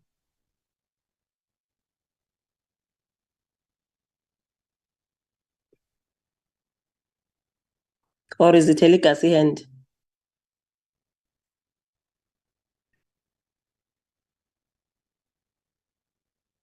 All right. Honorable Nkwankwa, is it Elikasi hand? Sorry, Chair, it's a legacy hand. My apologies. Okay. All right.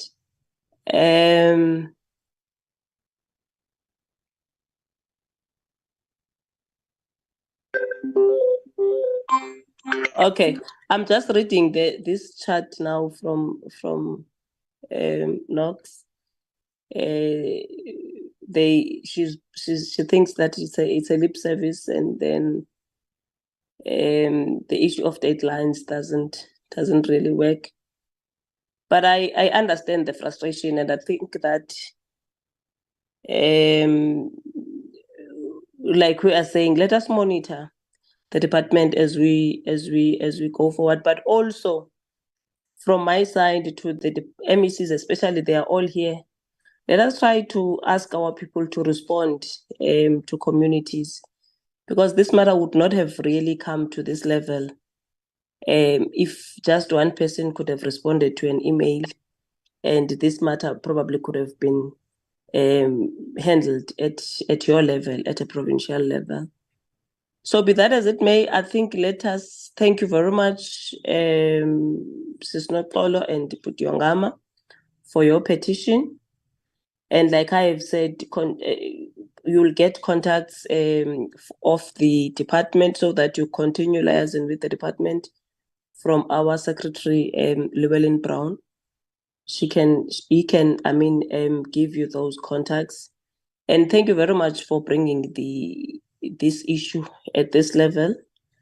And we hope that if there is no joy, which I don't think really, because the DM has said herself that maybe you should have just went straight to them. But I also understand your frustration. And then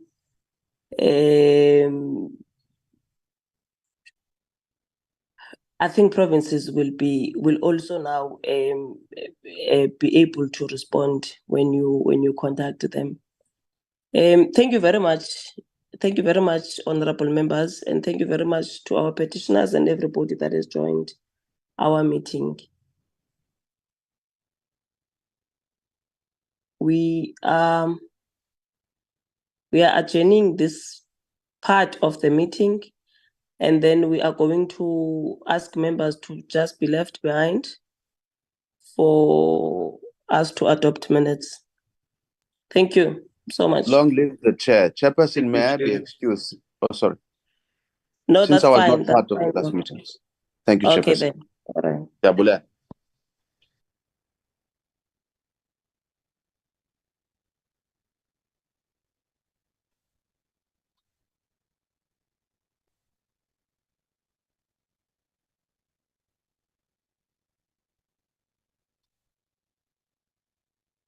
Chairperson. I've asked you many times, you were not speaking. What is the issue now? No, there is a ghost, and I know who's bewitching me. But in any case, I wanted just to You are always bewitched. Yeah, I just wanted to get off the radar and say it is past 1 o'clock, and 2 o'clock we'll be logging in for our parliamentary session. No, Why but can't we we will quickly adopt the minutes, please, Principal. Please. Okay, I'm going to argue in the minutes so that we don't have to. It's 2 sets of the minutes. Okay. Llewellyn, first minutes quickly.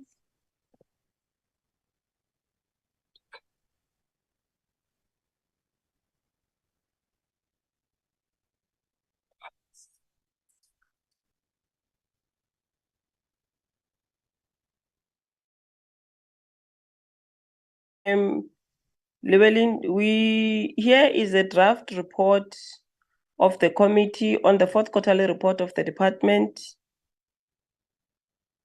What is happening now? Can you go to yes.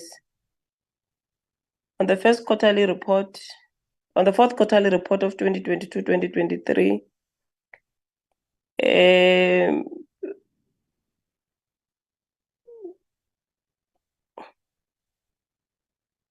we have met virtually.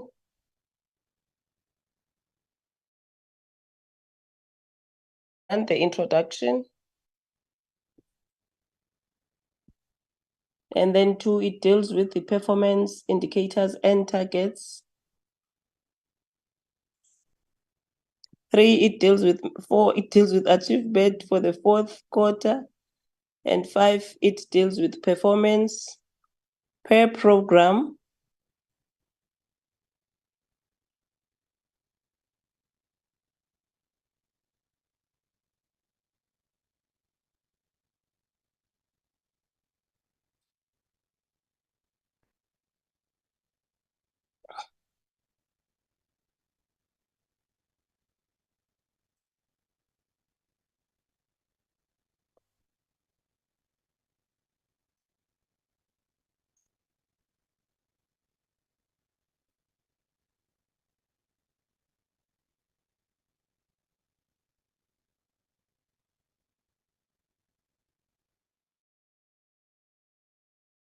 Then that's budget per program.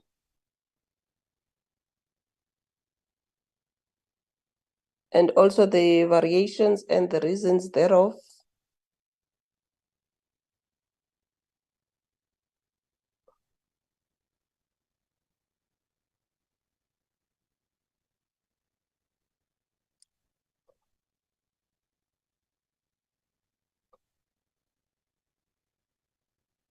And there's the, and then it's for the members to note the report. Any corrections?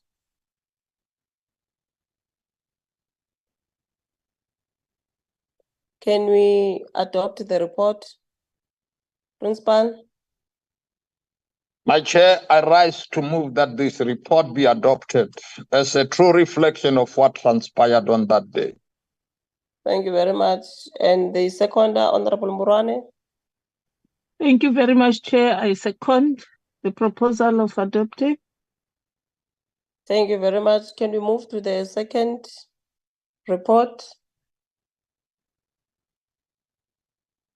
The second report is the first quarterly report of 2023-2024 of the Department of Basic Education in meeting its predetermined.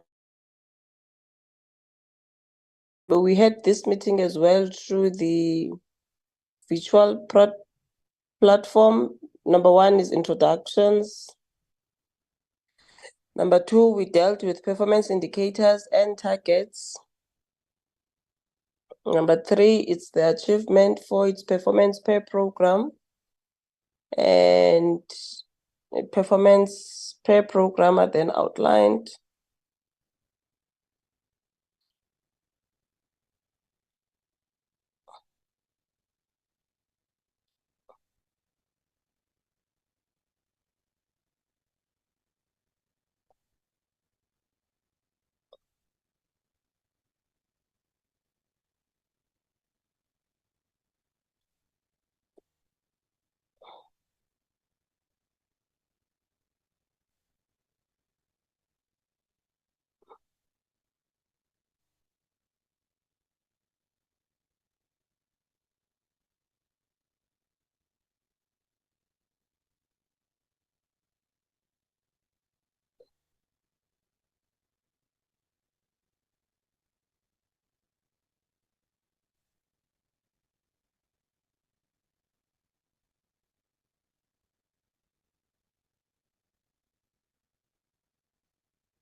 Then we are on the budget now.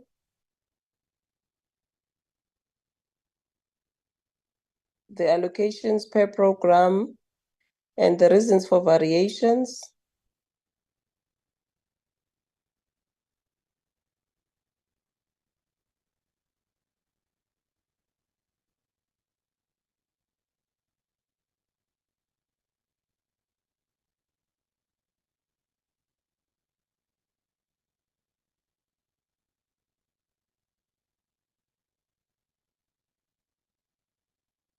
Where we had issues from the members and the responses from the department.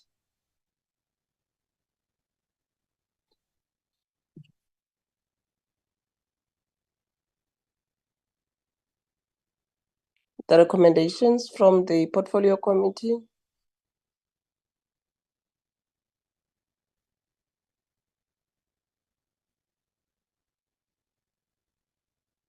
And then the report is then for members to note. Any corrections? Can we adopt the report?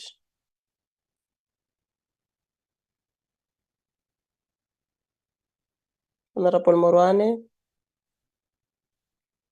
Thank you very much, Chair. I've noted the report and also move that it be adopted.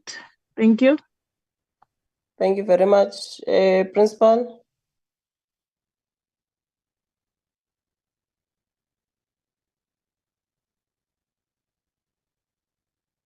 Joe, Principal.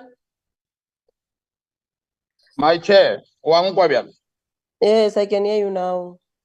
ya ke boya gape ke tatja mmemorwane gore report ye bjale ka e tsweleditswe a ya moelo ka se style lona letšatši le la re be re kopane. Thank you. All right, thank you very much.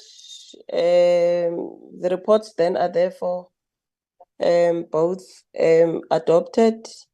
Thank you very much, honorable members. We've got a sitting at 2 o'clock. We are going to meet next week on the 14th, where we will be dealing with the issues of what is it, Llewellyn, human rights and what? But we will be dealing with those issues next week on Tuesday on the virtual platform. Thank you very much. The meeting is adjourned. Really, Mudula studio, ere rodia tree before the parliamentary. Thank you very much.